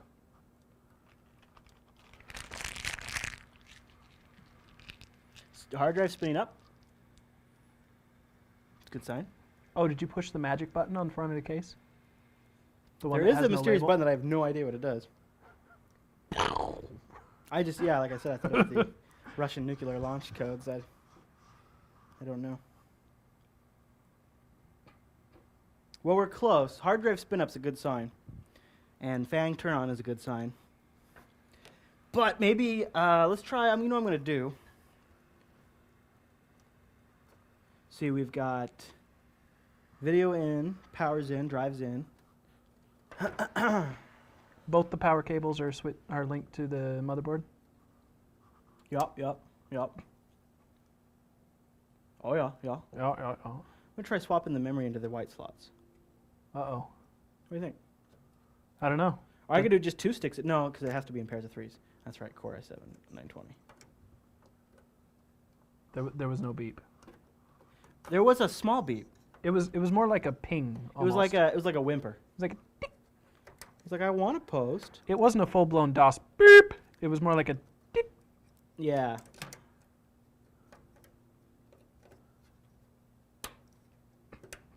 Drizzo's making fun of you for swapping memory while it's powered. It's not on. I hit the physical switch on the back. Okay. Here's one school of thought on that. So the physical switch has been disconnected, or a switch, so it's it's off. But one school of thought taught by NCR technicians who have a division of computer repair, say to leave it plugged in because it leaves the machine grounded, but turn it physically off. Yep. And one nice thing about the Gigabyte board here is that it does have an indicator if it's receiving power from the power supply. And I can see that LED is off, so I know that it's not getting juice. If I flip this switch, there's a little indicator light in here that tells me it's now receiving juice from the power supply. So I wouldn't want to do anything now while it's doing that. All right, powering it back up again. I hear the fans.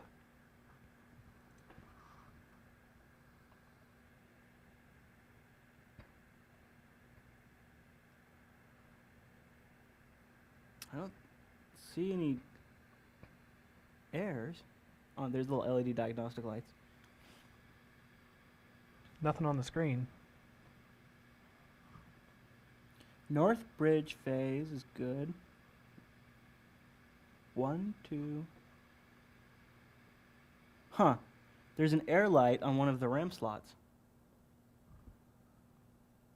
Okay, try it with just one stick.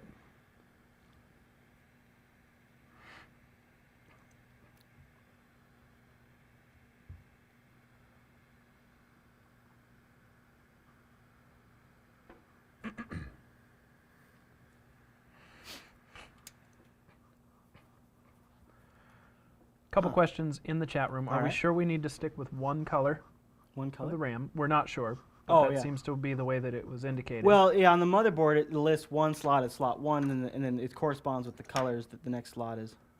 The other, your RAM needs to be in slots 1, 3, and 5. Right. So that's what Alright. we've got now, right? Now, we had it in slots, in the blue slots, which were 2, slots. 4, and 6. Yeah. So right now it's in 1, 3, 5. Right now it's just in slot 1. Just Okay. trying that. Which I think it has to be in slots 1, 3, and... see. No, it doesn't seem to be. Well, I hope it's not a bad motherboard. It is possible.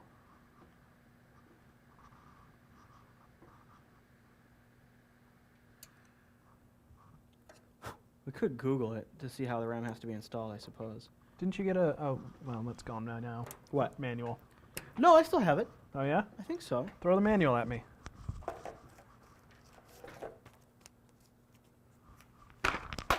Yeah. I don't know what that page that fell out was, but I'm sure it That's wasn't how to important. install your RAM. Is it really? No. Oh, that'd be hilarious. It's manual correction in foreign languages.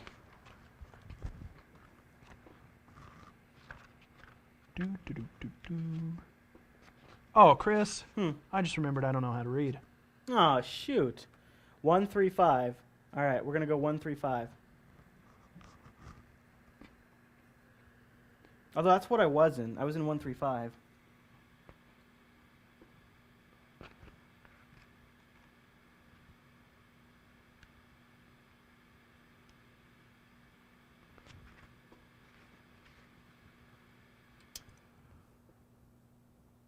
DLP 211, you have the same manual?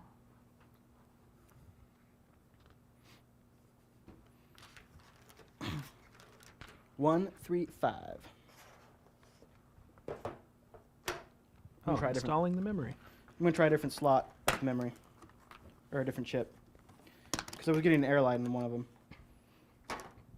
And I've got so much extra, why not? Right? Yeah. Oh, there's different configurations for a number of modules that you have. So if it's 3, it should be 135. All right, is there options to do just one? Yes, that should be Which slot is in if I do just one? 1. All right, so it goes in slot 1, which is the second slot. from Actually, the no, this CPU. says minimum of 2. Huh? 2 modules is the lowest you can have, and that's only if it's dual channel memory configurations. But So you it have, supports dual channel memory? apparently. Huh. But Didn't you know have that. 3 channel because of the Core i7, don't you? Yeah. So that needs to be 3, 4, or 5. 3, 4, or 6 modules. Okay, and in slots 1. 1, 3, 5. All right, so we're in 135 right now, Okay. but we got no post. We got no post to hold us down. Hey, look up how to use the clear CMOS button on the back. Because I think maybe it needs to be cleared. This is handy. There's a guy in the chat room that apparently has the exact same motherboard, Hey, nice. and he's reading the manual for us. Yeah, I did have RAM issues on this board previously. So there, because of that, there is a possibility the board is bad. But we don't like to think that way here. No, that's such a remote possibility that I'm not even sure why I brought it up. That's just silly. CMOS.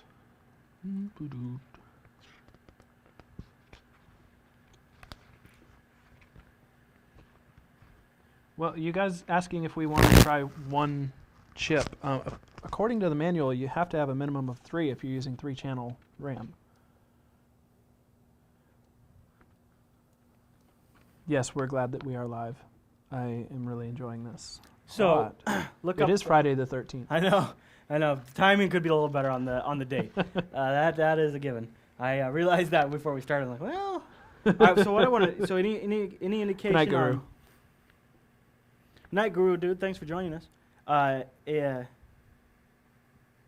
Any any indication on the how to use the clear CMOS button on the back?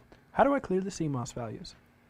Answer: if your motherboard has a clearing CMOS jumper, refer to the instructions. We have a button. We have a cool guy button. Use this button if you're a cool guy. This button makes you cool. If your board doesn't have the jumper, refer to the instructions on the battery. We don't No, want to have do a the button. battery.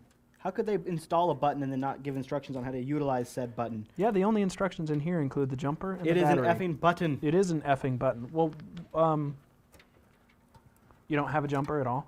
Oh, maybe. But you know what? A button's cooler. Little button facts for you there, Jeremy. I just threw down some button knowledge on your face. Yeah, I'm never getting that out. That stains like a There's mofo. button knowledge everywhere. I'll never clean it up. What am I gonna do with all this button knowledge? Oh God!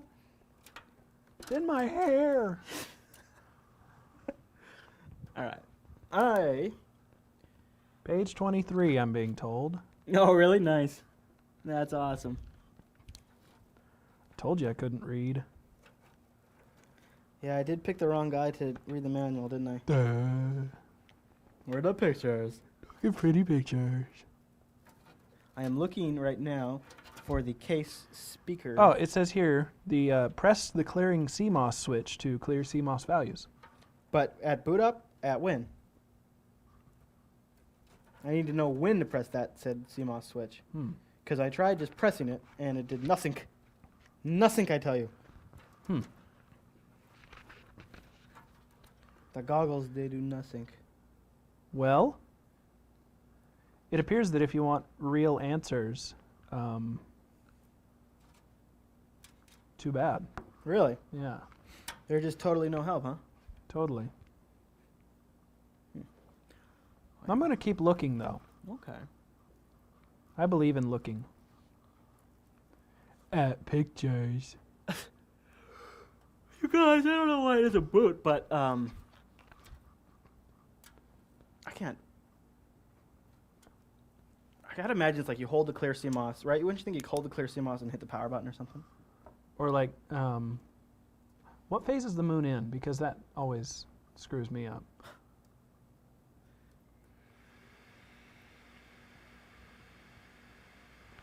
Page 37 tells me where the jumper is. Fan spins up and then spun down, and the hard drive spins up, which always seems like a normal booting thing, you know? Do you want to try the CMOS jumper? Yeah, maybe. Do you have needle nosers? No. So here's the inside, and you can see I've got LED lights. Oh, I guess I need to change cameras. Oh, sorry, I thought we... Yeah, there we go. Oh, it's a waxing crescent. What? The moon. So you can see lights in there. Power light and all that good jazz. Those lights down there mean something, but I don't know what. I have a manual. We got post, we just don't have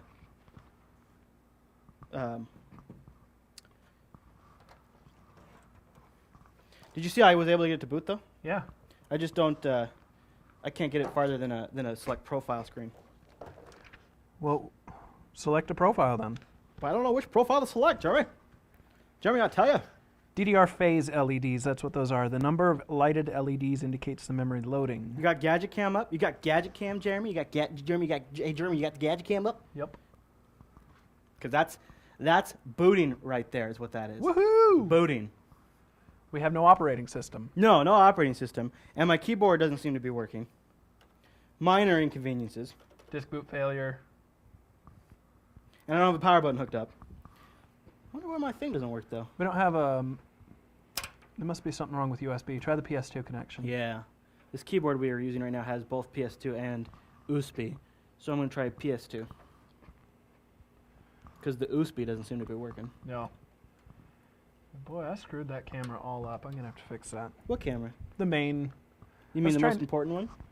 Well, No, like when I have the Gadget Cam in the corner, Mm-hmm. I tried to make it so that it would never block your face, so I moved you over, but in order to do so, I had to zoom it out, and I forgive. See if our keyboard works now.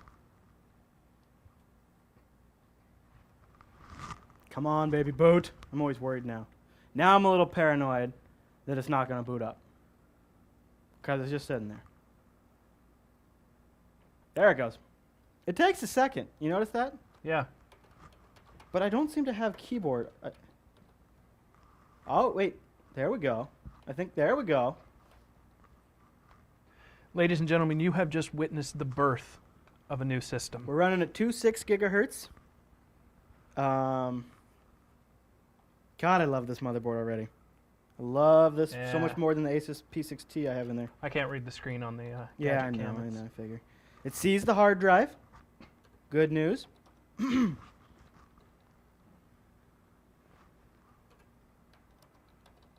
I'm going to disable the logo. So once you get it installed, you can load your own logo in there if you wanted to, though. Mhm. And Okay, a couple questions coming in the chat room. yeah, First is, well, I guess that wasn't a question. How do you overclock? Is it in the BIOS? yeah, oh, yeah, yeah. In fact, they have, and I realize you guys can't read it, but there's actually a menu system in here that I'm in right now that I can just very easily overclock by just changing a few settings. It's Awesome. like click, click, clickety clack. We had a comment, if you want, did we talk about using Chameleon?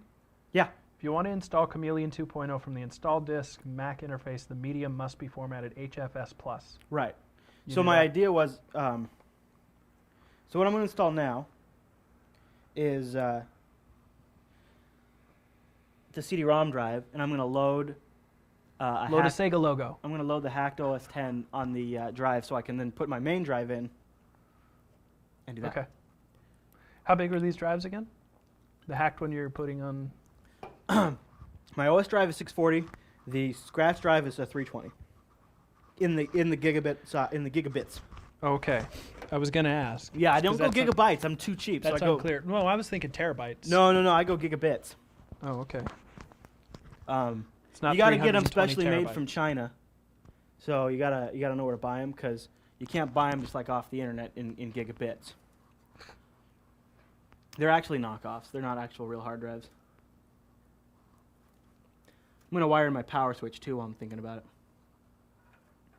Figure that'd be a nice thing to have. You know? Uh-huh. Hey, but posting is cool, right? Posting is awesome. I think it only saw 4 gigs of RAM. Oh, we should have paid attention to that. Yeah. So let's see if I got 3 in there right now. How big is each chip? I don't know. I forget. You said the total was 12 I with think so. 6, so it's 2 each. That Yeah, means so it's it set should've to s- dual channel. Huh? That means it's set to dual channel. But I don't think so. I don't think the board supports dual channel. The motherboard. Oh, the, that's right. It manual does. Okay.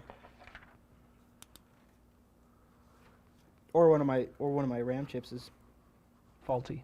Mm-hmm. All right, found the power. I'm not switch. going to bring up the fact that you were successful in booting from this motherboard only once before on your old system. Hey, you know what? You don't. I'm not going to bring that yeah, up. I appreciate you not bringing that up. Thank you for not mentioning that. Because I wouldn't want to be worrying about that right now. No, So, I'm not going to bring it It's up. good that my head's clear of any worries, It and would, I don't have to think about that. it would be unkind of me to bring that up at this point. So I just won't.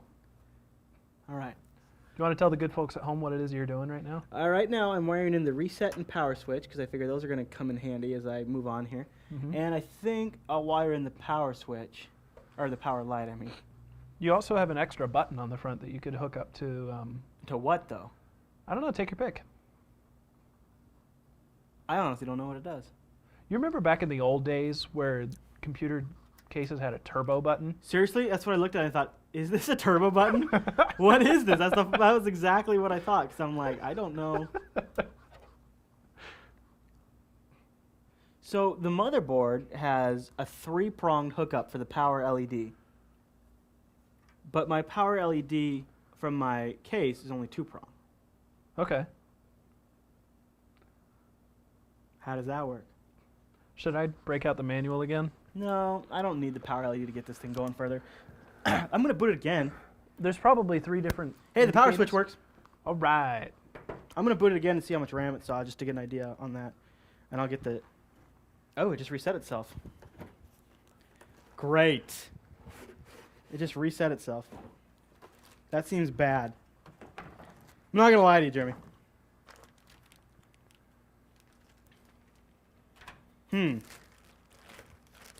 We is not posting yet.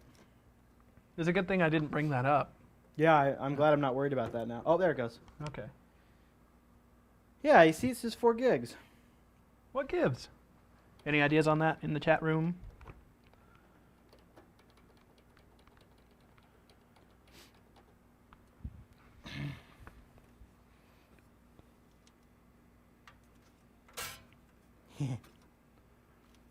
I don't know how this Right. comes off. You might have to change something in the BIOS, but I'm looking at checking it out. And it might be a bad chip. Yeah, I know. That's what I don't want to hear. Oh, you know what? I've been told, too. I have the F7 version of this BIOS. I've told that I need the F10 to be most compatible with OS 10. So you're gonna install the hacked OS and then get that BIOS update guess somehow, so. or are you gonna go grab it from your other machine? I or don't know. You need to think about solutions to your problems, not just the problem themselves. Well, then why do I have a chat room? That's a good point. All right. Chat room is collectively smarter than any of us, so. That's true. They're like a hive mind. Exactly. I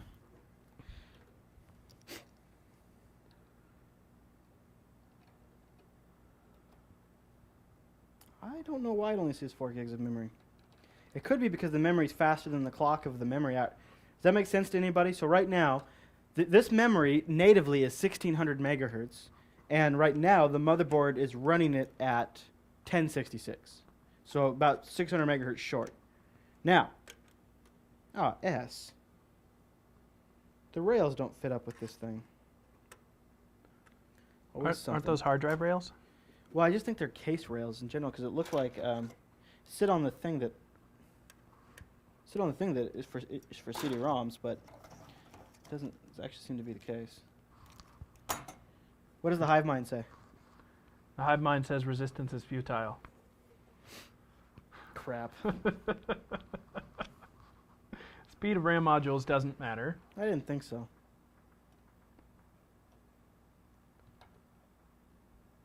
Make sure the memory is seated properly. I'm going to overclock the memory to 1600 just for a second. The following, wow. Watch for smoke. So it gives, do you see the red that just came up on the Gadget Cam, or is that just totally blown out? It looks yellow. So I made the change to the memory, but I didn't up the voltage to the memory, which actually could be my problem. And the following overvoltage settings will reduce lifetime of CPU, DRAM, or chips. DRAM voltage, DRAM termination, and a couple other things I don't recognize. So when I upped the multiplier, 1.5, no, huh. I love BIOS Blue. It brings me back. I think it automatically is upping the voltage for me.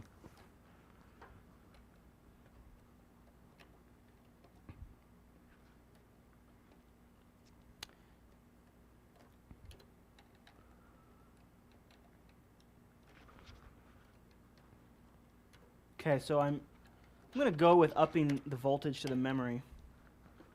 I don't know if it's actually going to post now because I didn't up the voltage to the memory very much. Because if I up the voltage to the memory, oh, I see. I misunderstood the thing online. It's already built, the thing's already built into the, So you just slide the drive in and it hooks up?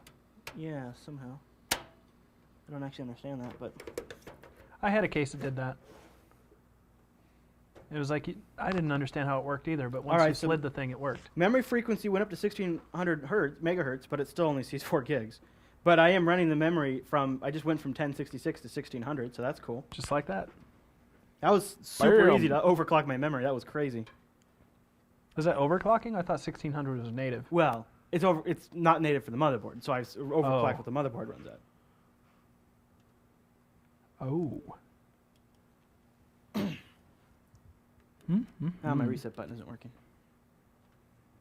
Hit the big button.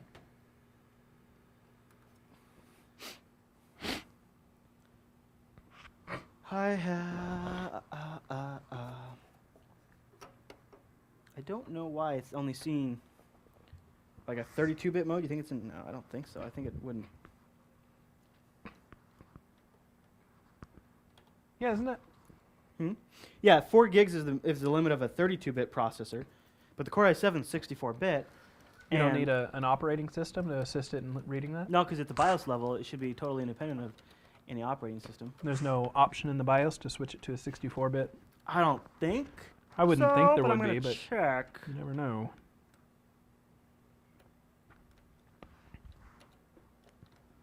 Oh, here's why my display is taking a long time. So it was set to. God, this motherboard is awesome, you guys. This BIOS has so many effing features. If this is a little crazy, actually, to be honest with you.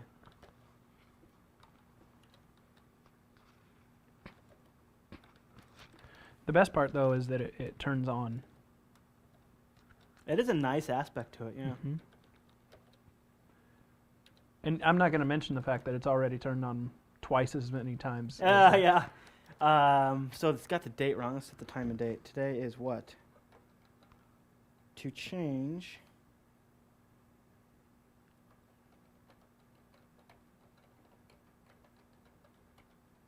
Oh, we Wait. have a question in the chat room. Can we attack Russia from the BIOS? I think so. I haven't gone to the attack option, but there is a kill the Reds in there. What's the date? It's not October. It's 11/13.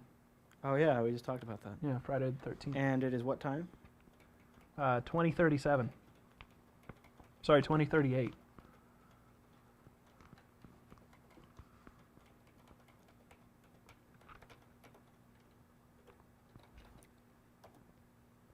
It warns me that I'm overclocking with higher voltage settings, so that I might lower the life of my memory. But the memory is designed for that. It doesn't know better. It's trying to help you. All right, I'm going to hook up the CPU. But you know what?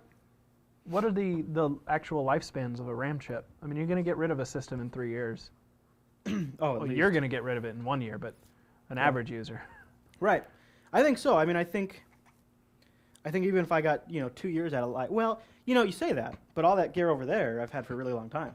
That's true. And actually, my gaming rig is 5 years old? 4? Yeah. So I mean, I guess it depends on this. It won't be doing the same task. It won't be editing in 3 years. That's for sure. That would be brutal. Yeah, wireless packet. You must have missed earlier. We were talking about the price, and it's just over 900 right now for the pieces. Yeah, we're getting a Core i7 Mac basically for just over 900, which is crazy as far as price goes, in my opinion, because you'd never be able to get a Mac from Apple with this level of power. For that price. No. No. You could get a more powerful Mac, but you also would have to mortgage a house. Also, actually, one of the reasons that we decided to go this route is because Chris was looking at the difference between prices and Yep. power on Pros and I MacBooks. seriously considered the Core i7 iMac. Yeah, Seriously considered it. Really, really seriously did. but it had some limitations with expansion slots. No PCI slots, one hard drive. Editing off a single hard drive is horrible. I mean, I could do an external, but it's only FireWire 800. You would think that a Macintosh, which is usually geared towards people that do more editing. Yeah, well, I guess it depends on the footage you're working with, I suppose. I guess. Or you do your high-end work on the tower, the Mac Pro, and then you finish it up on the iMac, maybe. I would just think that that Apple would have gone that route already and installed separate hard drives. So you get more of a read-write Yeah, it would be nice. capability. That's for shizzle. It's not like cost is holding them back on the components they put in those things. Okay, so I'm waiting for it to post. It's not posting. What was that tower? We looked at a low-end tower that Started was at 2,500. Yeah, low-end. Oh, wow. So this is neat. So it didn't post. It wasn't posting. And now it posted, and it came up with a message that says, the system has experienced boot failures because of overclocking or changes of voltage. The last settings in the BIOS may not work with your current hardware states. and then it lists what the states are, and so it's reverted back to an original known good working configuration, which now my memory clock is back to 1066. I'm going to leave it there for now, just because we know that boots, and I don't want to be fighting two problems at once. But I'm Next gonna mess time you with that shut it later. down, I think we should swap out that third stick of RAM. You think so? See if it's a RAM chip problem. All right, I'll be right. I'm grabbing a DVD. I'll be right back. This is where we put on the hold music, but we don't have any, so instead I'm going to sing to you. Do do do do do da da da da do do do do do do do do do do do do do do. Okay. So what I just grabbed, Jeremy, What? quit singing. Sorry. What I just grabbed is a OS 10 5.7 hacked DVD. This is the IATKOS distribution of OS 10. This should be like my baseline. This machine should boot this distro. It should boot this distro of OS 10, and it should install on the hard drive for my baseline install. I'm not going to be running it as my main install. Oh, I got an IATKOS hater in there. Sir, gentleman, Crimson Mode says he doesn't like it.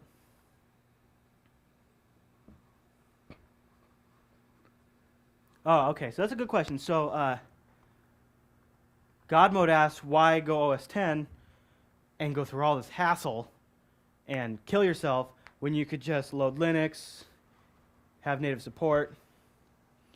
So the reason is Final Cut Studio. Final Cut Studio. It all comes down to software. Yeah. There's really nothing that's fully featured and powerful enough to help us make what we need on Not Linux. yeah, not when doing HD green screen compositing with lower thirds that need to be dynamic in each. There's not episode. even like several pieces of software that we could use together to get what we need. No, unfortunately, it's not, and I tried. So. But if you guys are really into Linux, maybe you could go make something for us. Ouch! What? Crashed. Ooh. Didn't boot. Oh yeah, I spelled Ipanema wrong. What about Ipanemas? I love that place. You hate on Ipanemas? Don't hate on Ipanemas, dude. I was It's singing awesome. The Girl from Ipanema. Elevator music Oh, I was style talking about the and- restaurant. Yeah, no.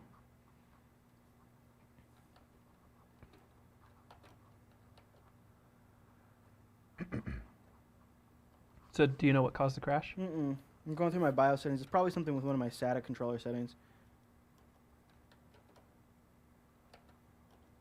It didn't even tell you why? It didn't say No. like hard drive boot failure or something like that? Yeah, just immediate crash. Total freeze crash? Reboot. Mm.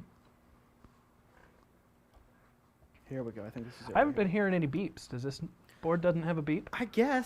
I guess it doesn't have a built-in speaker, which sucks because I don't have but the case didn't come with a speaker. I'm sans PC speaker. So it, on the other hand, has LED diagnostics. Mm-hmm. It does have that. All right, so I just went into the BIOS and I changed the. All right, Danoff, thanks for coming. I changed the. Yeah, I did boot -V. I changed the controller from IDE to AHCI. I don't know, SATA mode. I don't know if that is going to make a difference.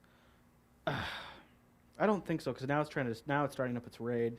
So when the OS 10 CD boots, I hit F8, which is an option for its bootloader, and I go into verbose mode. I don't know if the Gadget Can. Does the Gadget Can show that? Yeah. You can read that? Yeah. Nice. So there's -V. Here we go. Loading the OS 10 kernel. This is where it exploded last time, right? Yeah, this is where it died last time. And looks like it died again. Yep, it died again. So there's something wrong with reading the CD, or I think it's something with my BIOS settings on my controller, but I don't know what they need to be.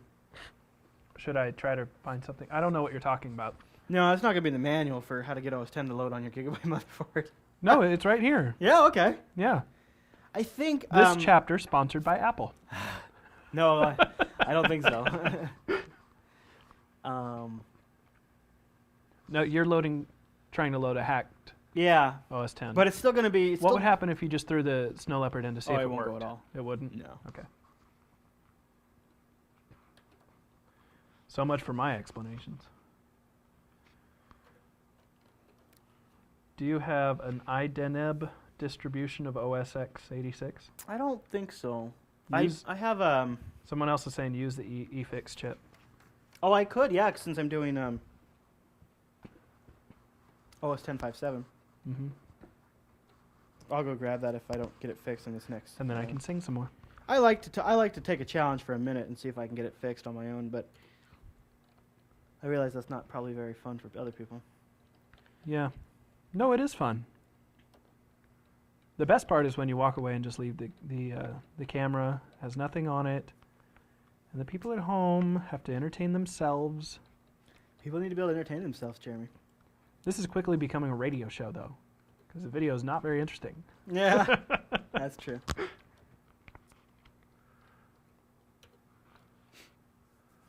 What is with all these mentions of Tourette's guy? Is this some new viral thing that I'm not aware of? I don't know. I don't know what they're talking about. Well, I just asked then. Tell me all about it. What are they asking about Tourette's guy? Said we could go watch Tourette's guy. Oh, is he like a guy that does this? I don't know. You know, I kind of turn into Tourette's guy sometimes when I build computers. Yeah. I hear To you. be totally honest. Oh, and my explanation is it's old. What is? You're going to have to be a little more explanatory than that, dudes. Tell me a story. What are you talking about, crazy man? I'm talking to the chat room. I know, but people that are going to watch the recorded version won't have any idea what you're talking about. Oh, right. You think people are going to watch a recorded version of this? No, not this long. They're going to see that it booted up and say, oh, okay, he did it.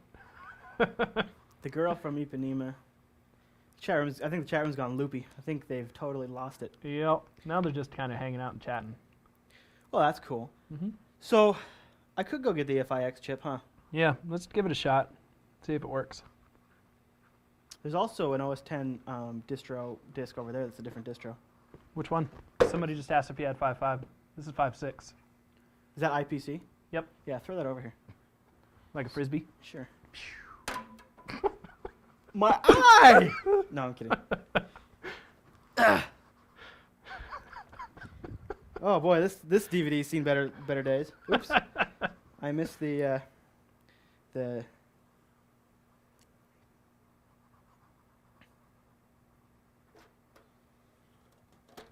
Oh, don't worry about the video not being interesting. The audio isn't either. Yeah. Nice. Yeah, I don't know about putting this on YouTube. It started off all right, especially when we kept making mistakes. Like pull the motherboard out and notice it's got a bracket hooked to the back of it. Oops.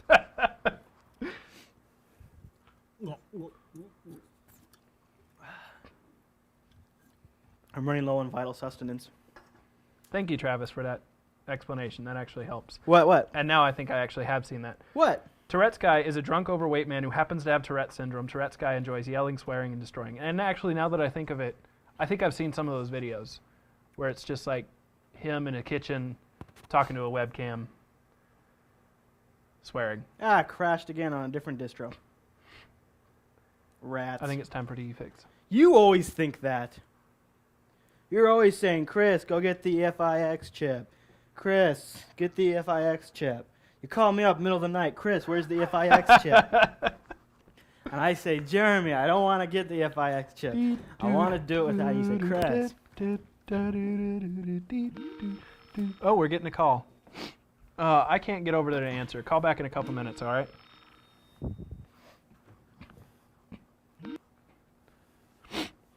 Oh, you know what? Crap, this might not work either. Well, you're welcome. Yeah, Jeremy, this might not work. Why not? Because I think it doesn't support, I think it has to have a flash update to support the Core i7 chips.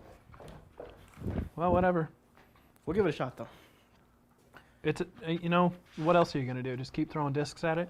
Well, I think it's my I think it's my BIOS setting, so I'll probably need to go online and look at because there's a whole guide online of what my BIOS settings are supposed to be. because it requires, because Apple ships it from the factory with very specific settings. Uh-huh. So you have to match those settings. So do you want to tilt the camera down? What? This one? Mm-hmm. I could try. Let's see. Well, I mean, I can stand up again too. Tilt it. I'll get the Gadget Cam so people can see what I'm doing at least. Tilt it. So I'm There we go. taking this EFIX chip and I'm plugging it into the motherboard USB port. And then I take the EFIX flash thing basically, and I plug it into that USB port there. And then it's attached to the motherboard, and it acts as a boot device, as a USB flash boot device. Cool enough, right? Cool enough. All right. So EFIX is in. I don't think this one's going to work with a Core i7, but we'll see. Move the Gadget Cam down a little bit. There we go. Motherboard doesn't seem to be enjoying that EFIX attached. There it goes. Third time's a charm. I heard it Yeah. spin up 3 times. Yeah. You know, you want to make sure you rev your components over and over and over again as many times as possible. This DVD burner with LightScribe was like $19. It was crazy. A DVD burner with LightScribe? Mm-hmm. That's a little crazy. You How's can't even the buy speed? it. It's like one of the better speeds on there.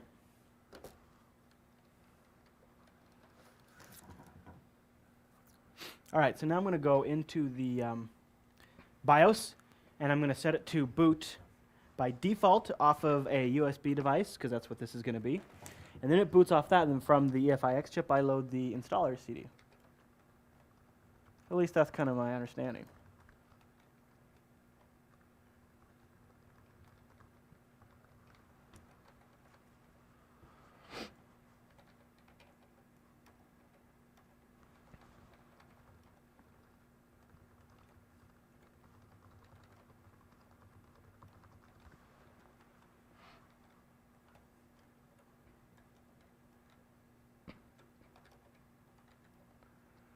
How's it going, Chris? Good. Yeah? I'm setting the BIOS and rebooting. Here we go. Hopefully now I'll boot off the EFIX chip.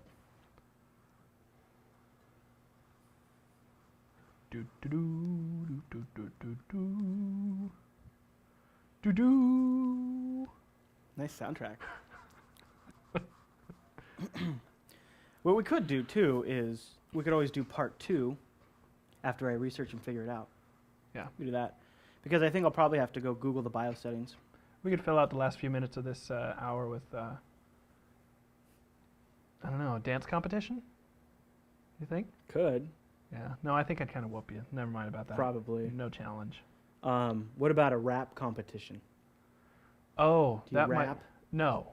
I know you don't either. No, so that could be good. That could be good. I didn't even seem to try to boot off of the EFIX chip. No? Mm-mm. Oh, did you try kicking it at all? Mhm. I don't remember seeing No, you I kick kicked it like 5 times. Oh, okay. I always kick 5 times. Oh, okay. Yeah. Well, but this is 3 channels, so maybe you have to kick it in groups of 3. Oh, that's true. That's true. Maybe I'll try that. I don't know, you guys. I don't know why it's not booting off the EFIX chip. Anybody got any ideas how to make a boot off the EFIX chip? I do have kernel extensions, but you know, they're for Snow Leopard. You try the normal DVD. The only commercial DVD that we have available right now is Snow Leopard, Yeah. which is not going to work. I wonder if the EFIX would be a floppy disk USB, USB zip, USB CD-ROM, or USB HDD. I tried CD-ROM. It's USB flash, isn't it? Oh, there it goes. Oh. EFIX version 1 loading. Please wait. All right. We may have gotten somewhere, people. I have no idea what that symbol means. That means please stand by while we burn your system's components. What could that mean? I can't even see it from here. It's all washed out. Do you see that? Nope. Solid white. Dang. It's a flashing like trash bin or something. I don't know what it is. It's weird. I don't know. I just work here. I want you to remember that I build PCs. Travis, this is my second CD. I know the CD I'm using now is good because I've installed a system with it before. So I know it's a good CD.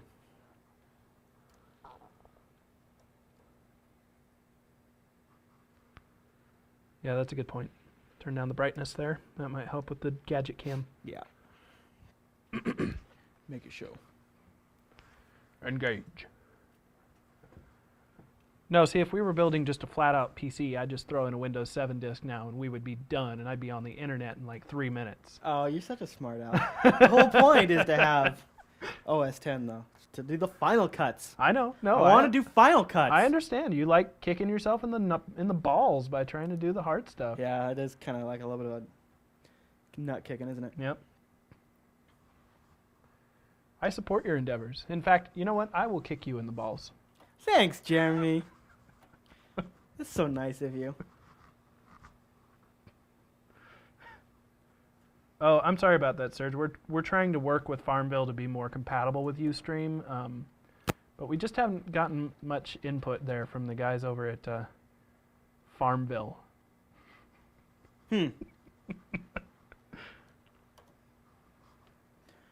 Well, guys, I think I'm probably gonna have to do a part 2 where I figure out how to make what BIOS settings I need to change.